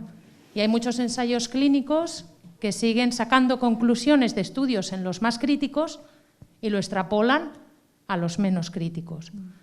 ¿Y eso cómo lo filtráis? Yo ahí sí que creo que la investigación básica es esencial, porque precisamente no se puede jugar con la gente normalmente para hacer estas cosas. Y yo creo que lo que hay que recoger ese guante, y creo que lo que falta ahora precisamente, ya hicimos una cosa que fue diagnosticar relativamente bien. Los clínicos empezaron a saber cómo tratar a los pacientes. Llegaron las vacunas. El cuarto paso y es tratar, y es buscar un antiviral. Como decía antes, suena a broma, pero es verdad que los virus no se tenían en cuenta. Lo que dice Lola de que llegan y pongo lo que sea, pero es que algún virus, alguna gripe también hace cosas de estos. Claro. Y sin embargo tú ves cómo se tratan algunas gripes en algunas plantas y dices, hostia, pero ¿por qué pones esto? ¿Para qué haces esto? ¿No? Y una gripe, y se podría hacer de otra manera, no porque no sea grave, porque yo creo que hay gravedad en todo. O sea que, claro. Entonces, bueno, pues yo creo que la parte ahora que queda sería precisamente buscar algo de tratamiento y no jugar con ensayos clínicos que da mucho dinero, que ganan mucho todos y todas estas cosas, sino a lo mejor desde de la ciencia básica. Y ahí es donde sí que hay que invertir. Y ahí sí que hay que investigar y sacar puntos. Y con esto hilamos precisamente con la otra pregunta que hacía Bea, diciendo si tuviéramos dinero de forma... perdón. No, simplemente comentar lo que dice Santiago del antiviral. Me parece fundamental la investigación en antivirales, porque una nueva pandemia con un virus, hasta que se haga la vacuna, serán 2 años. Sin embargo, si hacemos investigación importante ya en antivirales y ya los tenemos preparados, eso se dan desde el minuto 1. No hay que estar esperando 1 año y medio o 2 años a tener una vacuna. 2 años ha sido una catástrofe por millones de muertos en el mundo, por una economía devastada absolutamente y todavía lo que nos queda. Por lo tanto, sí que me parece fundamental el desarrollo de buenos antivirales. Mario y Carlos, entonces vuestras investigaciones con dinero. Hacías preguntas en relación a 2 cuestiones. El tema de la financiación en general en ciencia, que os voy a contar a los que estamos aquí, sabemos que tenemos margen de mejora, básicamente porque estamos por debajo de países que son parecidos a nosotros, con lo cual es obvio que tenemos margen de mejora, ¿no? Sin embargo, en el caso del COVID sí que hubo una movilización y hubo muchos fondos que se permitieron hacer un montón de cosas, ¿no? Por ejemplo, en el CSIC, en el Consejo, pues se creó una plataforma entera con decenas de grupos que incluyen a los grupos que están desarrollando las vacunas, grupos que están con temas de diagnóstico, grupos que están desarrollando fármacos antivirales, que estoy totalmente de acuerdo, que es una de las cuestiones... Mario, ponte, si eres tan amable, el micrófono, que tenemos por con mucho margen de maniobra. Y sí que es cierto que los fondos llegaron al tema del COVID, ¿no? Entonces, en ese sentido, pues lo que uno esperaría es que esto se tradujese pues a todos los ámbitos de la ciencia, porque ahora esto está claro que tenemos un problema serio encima de la mesa, pero claro, no nos tenemos que olvidar de que hay otras enfermedades que producen más muertes, ¿no? Entonces, eso es importante que lo tengamos también en cuenta, ¿no? Y comentabas también posibilidades de desarrollo, ¿no? En cuanto a la enfermedad del COVID. Estoy totalmente de acuerdo con el tema de los antivirales, pero creo que es muy importante también conocer muy bien los mecanismos a través de los cuales se produjo el trasvase de este virus de donde fuese, no sé dónde salió, a los humanos, ¿no? Porque hay que prevenir este tipo de cosas, ¿no? Y la única forma que tenemos de prevenir que aparezcan nuevos virus es saber de dónde vienen, ¿no? Y por qué aparecen, ¿no? Entonces, ahí creo que hay grupos que trabajan en esto y creo que ahí hay mucho margen de mejora también. Carlos, ¿qué nos cuentas? Perdona, Carlos, ¿te puedo hacer un stand-by? Que Tino tiene que irse y quiere hacer una intervención antes. Yo me voy, pero yo si saco una conclusión de la experiencia esta, no solo de esta mesa, la conclusión es que es multifactorial todo lo que nos ha pasado, ¿no? O sea, necesitamos un buen sistema, necesitamos un buen compromiso social, hay que tener una sociedad informada, cada vez tenemos una sociedad más exigente y debemos darle información. Debemos de entender que los estados tienen que ser fuertes, no pueden ser estados mínimos, que no funcionan. La gente se ha dado cuenta en estas pandemias que si no tenemos un estado fuerte no hay manera de reaccionar, porque la industria se puso de perfil, no nos equivoquemos. La industria reaccionó cuando vio que había flujos económicos, O sea, aquí para hacer EPIs les han pillado, o hablábamos con China o no había aquí una interlocución para hablar de EPIs, O sea, a ver si nos entendemos. ¿Quién intervino? El Estado. Por lo tanto, estados, cuando digo fuerte parece que son estados invasivos, o sea, estados el necesario, pero sabemos que es un estado fuerte, ¿no? Y después, yo rompiendo una lanza por la protocolización o no protocolización, yo creo que situaciones críticas, evidentemente, hay que reaccionar con un cierto riesgo, con un margen de elasticidad para improvisar salidas que sean soportables en el momento que estamos, ¿no? O sea, lo que tú señalabas de las UCIs, en este país tenía 0,9 camas por 10.000 habitantes aproximadamente de media, y con el COVID tuvimos 2,7, o sea, multiplicamos por 3, ¿no?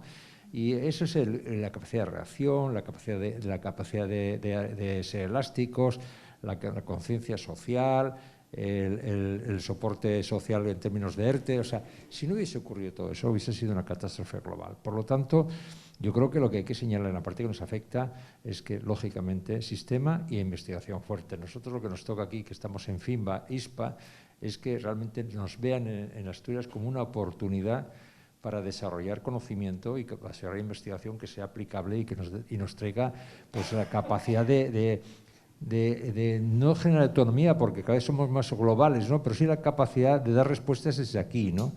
Y en ese sentido yo creo que lo que tenemos que hacer también a la sociedad es una cierta conciencia del compromiso de apoyo de la ciencia, de que los impuestos también que se orienten a flujos hacia aquí, la propia estructura de la responsabilidad social corporativa que tienen las empresas para comprometerse, y todas esas cosas nosotros somos nucleadores factibles de esa organización, ¿no?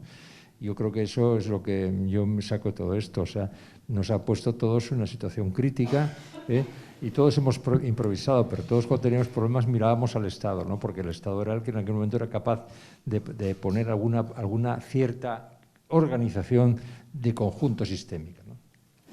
Bueno, pues con ese mensaje de Faustino nos quedamos, integrar la investigación, el concepto de investigación en la sociedad. Bueno, Carlos, querías... Con respecto sí, a la investigación... querías responder. Bueno, España gasta 1,4% del PIB en investigación.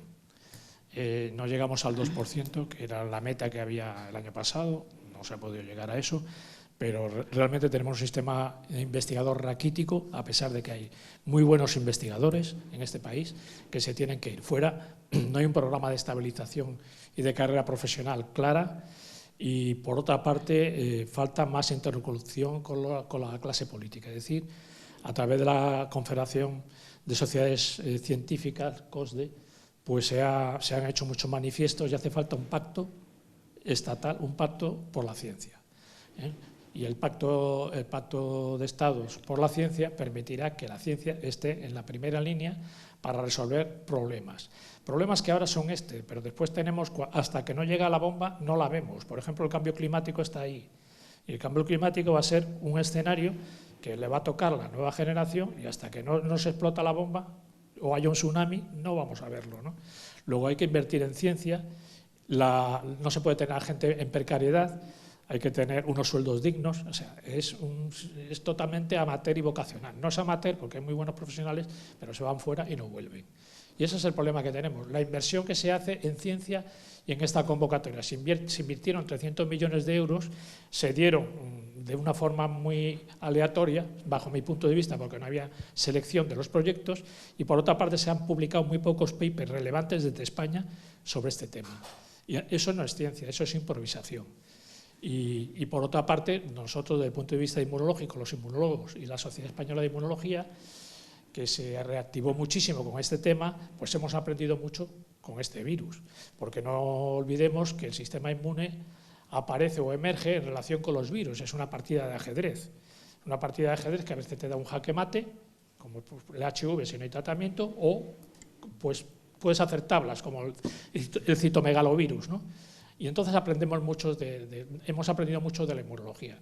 Y de esta estrategia vacunal que se ha hecho con las vacunas de RNA va a tener una proyección importante en otros campos, por ejemplo en cáncer. Ya se han hecho un prototipo de AstraZeneca para melanomas y otros tipos de tumores, y por ahí van los tiros. Yo desde luego, si tuviera financiación alta, como me decía Bea, ¿en qué te lo gastaría? Yo desde luego en hacer vacunas RNA frente a cáncer, y probablemente también hacia otras dianas de envejecimiento que tienen que ver también con el cáncer, ¿no? Los senolíticos famosos y tal, pues pueden haber soluciones que hayan salido tecnológicas de esta pandemia, que hayamos aprendido, que es a innovar y que se puedan trasladar. Y por supuesto hace falta observatorios futuros epidemiológicos potentes y observatorios de epidemias, emergencias posibles, porque no olvidemos que los coronavirus que pasan por zoonosis de unos animales a otros, y en los murciélagos hay miles de coronavirus que no les afectan y pueden recombinar su material genético, etcétera, etcétera. Sí que es verdad que la epidemia que se preveía más potente iba a ser la de gripe, que puede ser que llegue porque tiene mucha más capacidad de mutación. Este virus tiene mucho más limitaciones, pero bueno, quiero decir que hay que estar alerta hasta que esto pase, ¿no? Porque por desatención de otras situaciones, por falta de diagnóstico en países como la India o en África, pues el año pasado murieron 500.000 personas de tuberculosis, ¿no? Entonces, todo esto es una cadena de acontecimientos, una ficha de dominó que se mueve, ¿eh? Claro, son probes, pero se morían menos, no, porque no pueden acceder a los centros mínimos que tenía, porque todos los recursos se han dedicado a lo mismo. Yo también, hablando de lo que tú dices, precisamente, aunque haya salido muy bien lo de las vacunas RN y todo esto, y ojalá se puedan utilizar para muchas cosas, no son universales. Es lo que decíais vosotros antes, de que hay que seguir apostando por la investigación, porque esto es un virus determinado de una forma determinada con unas características muy peculiares. Un virus ARN es el triple de grande que cualquier otro virus ARN. O sea, que la capacidad de mutación es mucho menor, o sea, que todo este tipo salió bien y de puta madre, pero bueno, no... Y no nos olvidemos que las vacunas de ARN han sido las primeras en salir, pero ahora vendrán las de antígenos, etcétera, etcétera, que serán tanto más efectivas que las de ARN también. Eso no lo sabemos. Bueno, no lo sabemos, pero que lo que hay que seguir investigando en otras cosas... Claro, pero tienen Os un pido, tiempo por favor, más largo de que validación. habléis en orden, porque si no va a quedar recogido. Hay muchas preguntas que se han quedado en el alero, ¿no? ¿Por qué afecta más a niños? ¿Por qué no afecta a los niños y afecta a los ancianos?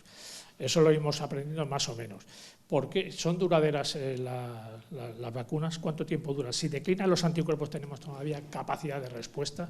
Eso es un punto muy importante. ¿Y a quién? O sea, hay muchísimas preguntas que se quedan todavía Carlos, mira, sin yo resolver. te agradecería que trataras de poner un poquito de respuesta a la audiencia sobre ese tema, ¿no? Porque ahora constantemente nos están bombardeando con esa información. Anticuerpos. Y la gente que no es Esto conocedora. es muy difícil porque hay que tomar una decisión colectiva frente a sectores sociales, pero se está haciendo con los grupos más vulnerables desde el punto de vista inmunológico.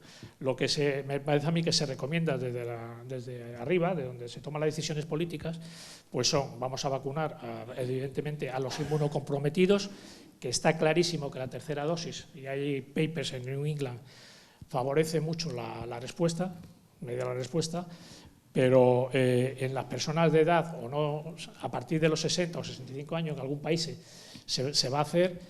Pfizer también lo recomendó en Israel, pero ahí hay un interés con el Estado israelí en el desarrollo de esta tercera vacuna. Es decir, no me queda muy claro que sea necesario, por ejemplo, a un sector de personas de edad, sin evaluar cómo está su sistema inmune y si ha respondido frente a la vacuna anterior. ¿Por qué? Porque tú puedes encontrar pacientes que con 2 dosis respondan perfectamente y tengan 70 o 75 años, y puede también pasar que, aunque le pongan la tercera dosis, no responde porque no respondió a ninguna de las 2 dosis. Entonces, eso habría que monitorizar, pero eso no da tiempo a hacer, eso es muy caro, y las técnicas tampoco te dicen hasta qué punto ese valor que tú miras en el laboratorio, el nivel de anticuerpos o de respuesta T, va a ser eficaz o no si vuelve a tener un encuentro nuevo con el virus. Entonces, bueno, pues es así eso. Bueno, teníamos miedo, antes de comenzar, de quedarnos a lo mejor pues cortitos y no llenar el tiempo previsto. Y resulta que son las 8:15, se han abierto muchas líneas de debate, pero yo creo que va siendo hora de que el debate lo continuemos, pues a lo mejor en una cafetería aquí al lado, tomándonos un vino o una cervecita. Y además, bueno, quiero agradecer a todo el servicio técnico que nos está aquí inmortalizando esta primera actividad. Yo quiero plantear la última pregunta en torno a, bueno, algo que ha salido reiteradamente, ¿no? Que es el hecho de que en tiempos de COVID la investigación siguió también por otras vertientes que no eran sobre COVID. Y afortunadamente hemos continuado con esas investigaciones con dificultades, teniendo que cesar pues muchos protocolos animales, ¿no? Porque no podíamos subir a cuidar a las colonias o teniendo que cesar a lo mejor el personal en los laboratorios porque había que organizarse y no coincidir unos con otros, y aún así se han continuado haciendo investigación. ¿Por qué es tan importante que se continúe haciendo esta investigación? Y esta investigación que se traduce en innovación, pues por lo que venimos viendo, que es motivo importante el que nos anticipemos y que estemos preparados, y porque nunca sabemos para lo que vamos a poder utilizar todo esto que estamos creando, ¿no? Sobre lo que estamos profundizando. Y yo, no sé, quiero pediros a lo mejor una última reflexión final a cada uno de vosotros, muy breve, por favor, que no exceda los 2 minutos si sois tan amables. ¿Qué sacáis de toda esta experiencia? ¿Cómo la habéis vivido? Casi incluso me atrevería a decir pues a un poco título personal, ¿no? ¿Cómo creéis que nos ha enriquecido o os ha enriquecido o mermado esta experiencia vital, ¿no? Y social, como que ha sido la pandemia?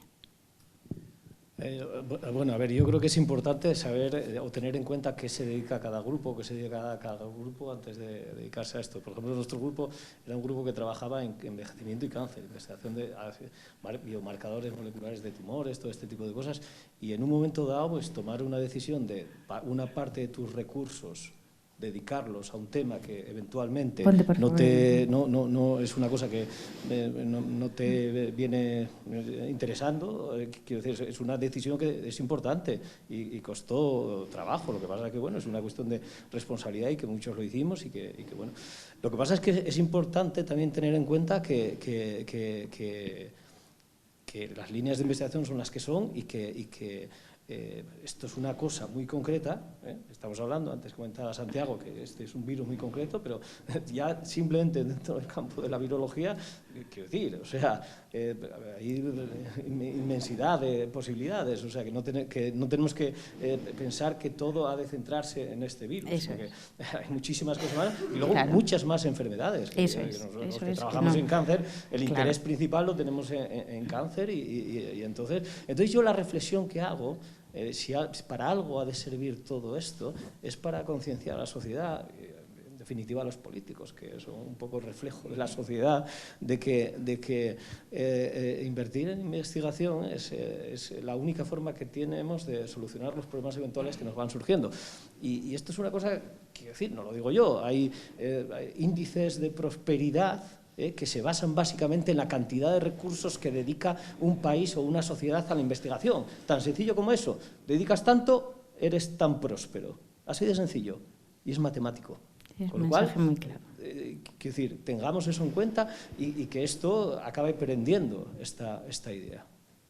Que se nos quede en la memoria. Gracias, Mario y Carlos, que no estamos siguiendo un orden. Yo creo que o sea, nada, que libremente... este año ha sido devastador, ha sido como un año, ha sido, no solamente por cómo se trabaja, sino lo que ha supuesto el aislamiento personal, etcétera.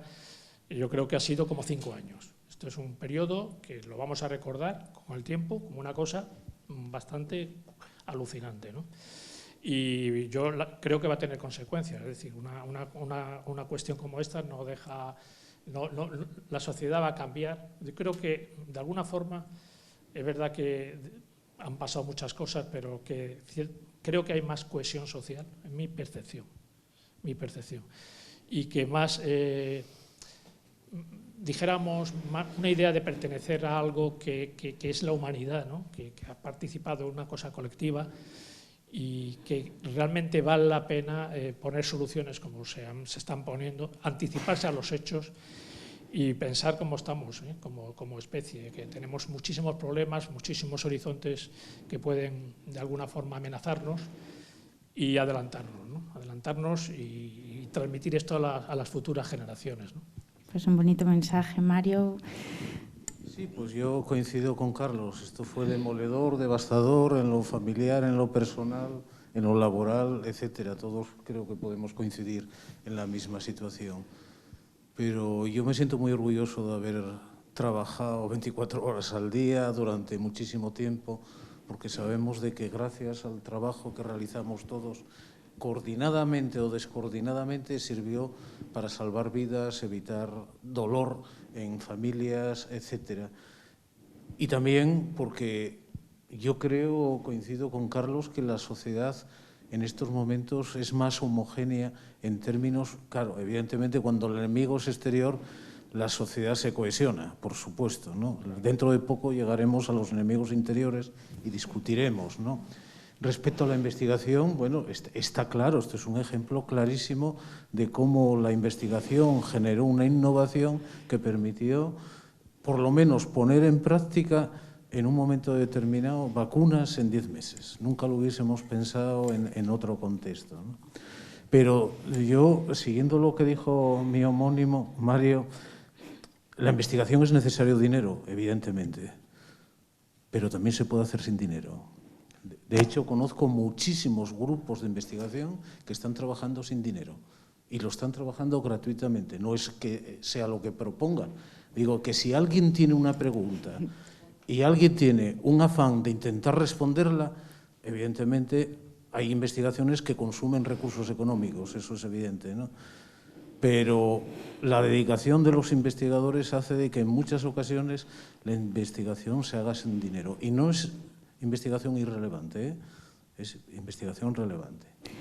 Pero matizamos que seguimos necesitando el dinero, Hombre, pero muchas supuesto, gracias por el no, comentario. no es que esté abogando por lo entendemos contrario. que el mensaje, por supuesto, es que se hace buena investigación. Simplemente que comentar que estoy completamente de acuerdo Totalmente con lo que dice Mario. de acuerdo, sí. De hecho, yo tengo un curso, un máster que doy sobre de proyectos, artículos y tal, y siempre a los alumnos les explico que el término investigación es va mucho más allá de un poco lo que hacemos en los laboratorios y todo esto, y que investigación la puede hacer cualquiera, que se puede plantear una pregunta y recuerdo un artículo que se publicó en una revista buenísima, que esto era una historia, me lo contó ya a mí don Ricardo Sánchez Tamés, un catedrático de fisiología vegetal cuando yo estudiaba en la facultad.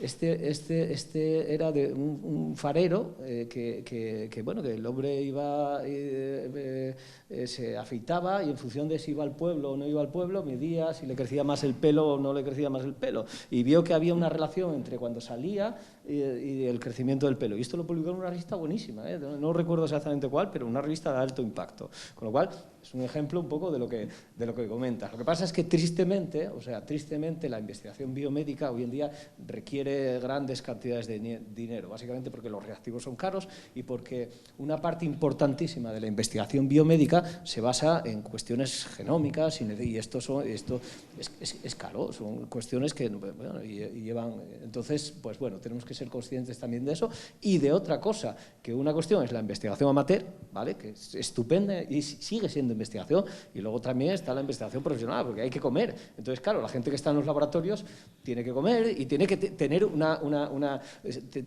carrera investigadora y una profesión digna. Es lo único. Es decir, nadie pide investigadores no, lo único que se pide es dignidad. Dignidad que sea para la profesión, claro. Que es una cosa que yo creo que hay recorrido todavía para alcanzar esto, ¿no? Es un camino largo, sí, efectivamente. Y luego no nos olvidemos también de que se puede investigar con o sin dinero, entre comillas, y mucha parte de ese dinero que se invierte en investigación ha de invertirse en la difusión, que es al final también lo que nutre la posibilidad de continuar con las investigaciones. Entonces, bueno, nos podría dar para mucho tiempo todo esto que y, hombre, a veces habéis apuntado. Esa investigación que a lo mejor tú mencionas que no requiere dinero está ya sustentada en una infraestructura que está cubierta, como el Sistema Nacional de Salud. Quiero decir que siempre hay un impacto económico. Si estás analizando datos, por ejemplo, a lo mejor tú dices no necesito reactivos o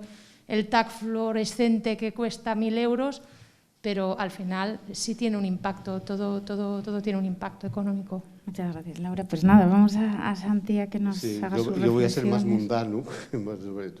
Nos gusta que lo seas, eso, además. Pero siendo más mundano, yo lo que saco en beneficio de todo esto, en poner en valor todo esto, y las relaciones personales con la gente, con los profesionales. Dentro del equipo, yo creo que todo el mundo funcionó perfectamente, todo el mundo aguantó el tirón, trabajamos las 24 horas, se aguantaron todos, Susana, Marta, Merce, todos los que estábamos en el laboratorio, y las relaciones con los clínicos. De repente el laboratorio dejamos de estar trabajando con los clínicos y de hablar, y de repente Lola era una viróloga más que pasaba por allí, venía a preguntarnos, veníamos con sus muestras, ¿no? Con urgencias, empezamos a tener mucha relación otra vez, empezamos a tirar de teléfono otra vez, ya no teníamos el Millennium ni en la pantalla del ordenador, ni el WhatsApp, teníamos que hablar, teníamos que comunicarnos qué estaba pasando, porque este tiene 50 millones, porque este no sale positivo y ahora sale, explicarnos cosas. Y yo creo que eso hizo que también tuviésemos, bueno, pues cierta garantía de éxito y de explicarnos cosas, ¿no? Estábamos cada uno en un reino de taifas, ahí cada uno en nuestro sitio, sin salir de nuestro laboratorio, ellos sin salir de su planta, y de repente empezamos a encontrarnos en los pasillos, ¿no? Porque era donde podíamos estar. Y las islas se vuelven continente. Y Lola, por favor, cuéntanos. Un poco lo mismo que dice Santiago. Desde el punto de vista personal fue una experiencia realmente profesionalmente muy, muy enriquecedora. Aquello que comentaba, eso, que ningún marinero se hace experto en un mar en calma.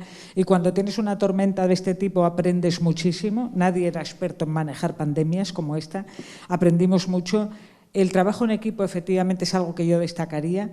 Y bueno, como aprendizaje para el futuro, yo sí que he hecho mucho de menos como clínico asistencial, que estoy a pie de cama con los pacientes, es que la administración no incida más y no insista más en la necesidad de hacer investigación clínica. Es decir, hay otros países que obligatoriamente cuando te dan un contrato de médico en un hospital, te obligan a que un día a la semana la dediques a investigación.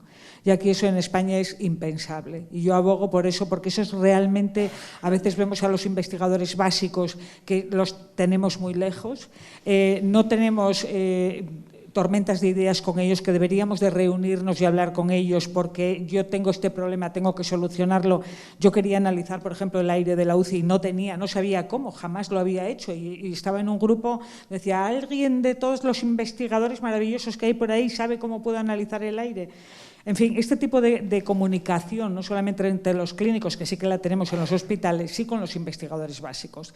Y entonces, me parecería fundamental crear esa cultura de investigación, por supuesto. Como mujer simplemente digo, la ciencia y la investigación cambia las vidas de las personas.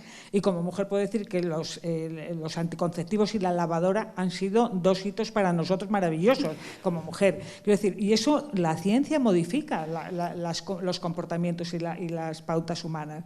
Entonces, pero simplemente se necesita crear esa cultura y yo empezaría porque el sistema sanitario, el SESPA, pusiera obligatorio, cada vez que contrata a un médico, usted de 5 días de la semana, uno lo tiene que dedicar a investigación y tiene que comprometerse a que va a sacar 1 o 2 artículos, 1 o 2 trabajos en su tiempo, en su año de tal. Y si todos hiciéramos eso, se crearía esa cultura de la investigación en los hospitales o en los servicios, en los clínicos, que no la tenemos ahora, porque es que, paradójicamente, incluso médicos que son asistenciales y que quieren hacer investigación, ahora que está todo pesado y medido y calculado y donde la gente se mata por 0,5 puntos para una plaza, no te contabilizan. O sea, la investigación no te contabiliza. Bueno, nosotros estamos en ensayos clínicos en la UCI y están ahora 2 en procesos judiciales porque no les han contabilizado para puntos para la bolsa de eso. Entonces, bueno, este tipo, si empezáramos por estas cosas pequeñas, desde luego la potencia investigadora de este país aumentaría. Y además, a ver, nosotros somos críticos con los que estáis con las ratitas siempre y no es porque no sean necesarias, obviamente la investigación básica es fundamental, lo sabemos, pero claro, nosotros tenemos muchos problemas y no tenemos a quién contárselos para que nos ayude. Y creo que ese divorcio sería el que habría que solucionar de cara al futuro y eso es lo que yo he aprendido, que necesitamos que los investigadores y los clínicos nos demos la mano y que sea un matrimonio lo que debería de ser amor a primera vista. Pues así, con esto nos quedamos, sí. Por lo que dice Lola, solamente, supongo que muchos lo sabéis, pero la primera persona que vio un coronavirus al microscopio electrónico fue una mujer, fue Yuna Almeida. Bueno, dicho esto...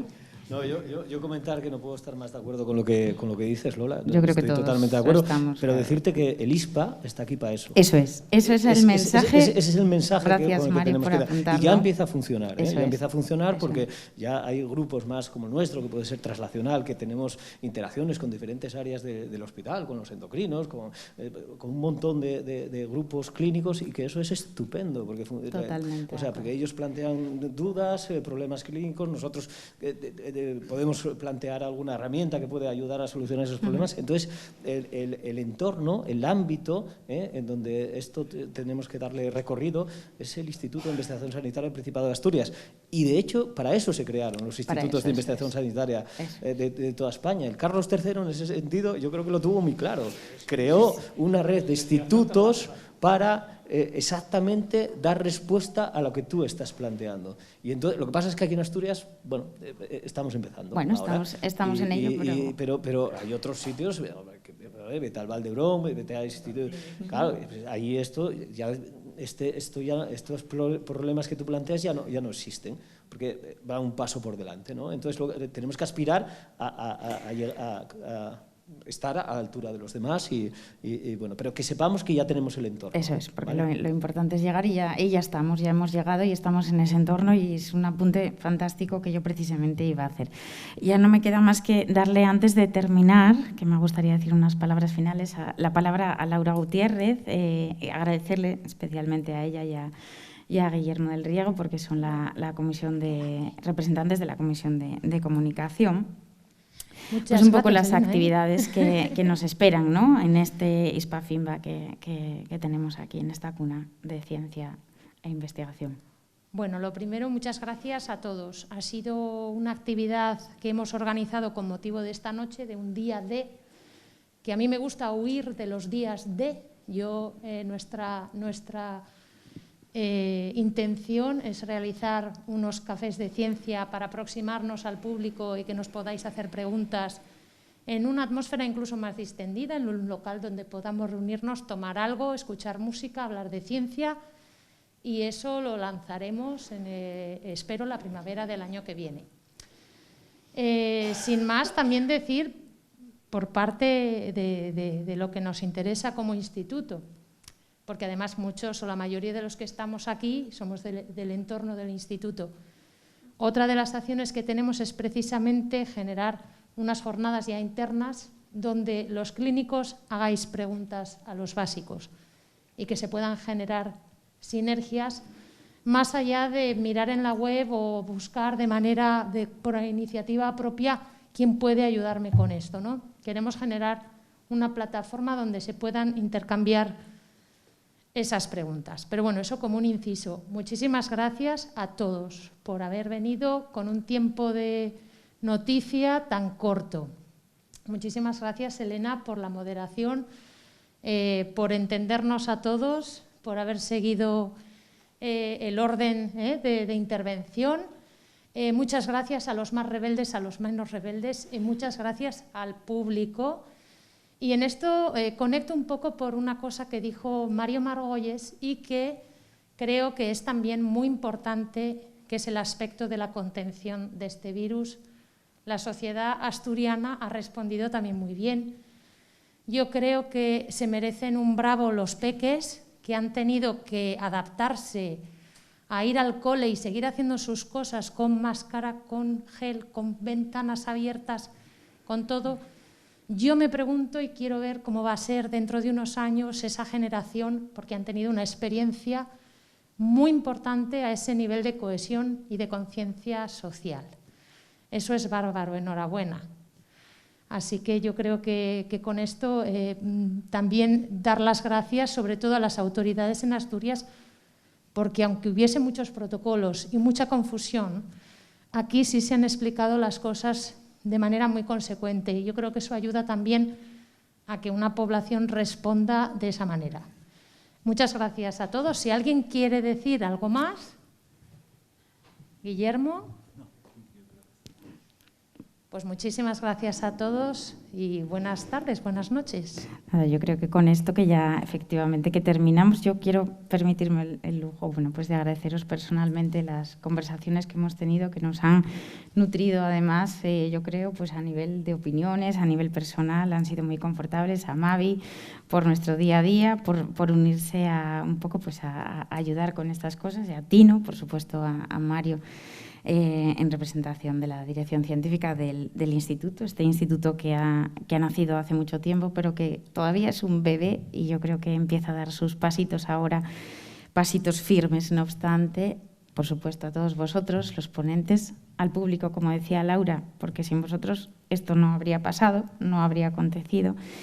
Y yo creo que con todos estos mensajes fantásticos que nos deben quedar sonando en la cabeza, pues mi última aportación, yo lo que he aprendido en esta etapa, además de compartir plenamente todo lo que han contado los ponentes, pues yo creo que mi visión sobre la investigación, sobre la ciencia, sobre la sanidad,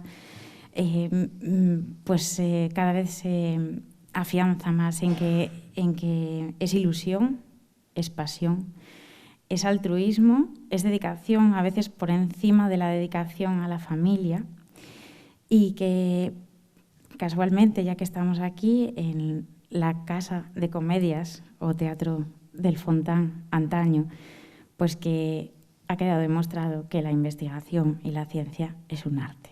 Así que muchísimas gracias a todos, esperamos vernos en un ambiente más distendido y hasta siempre. Gracias.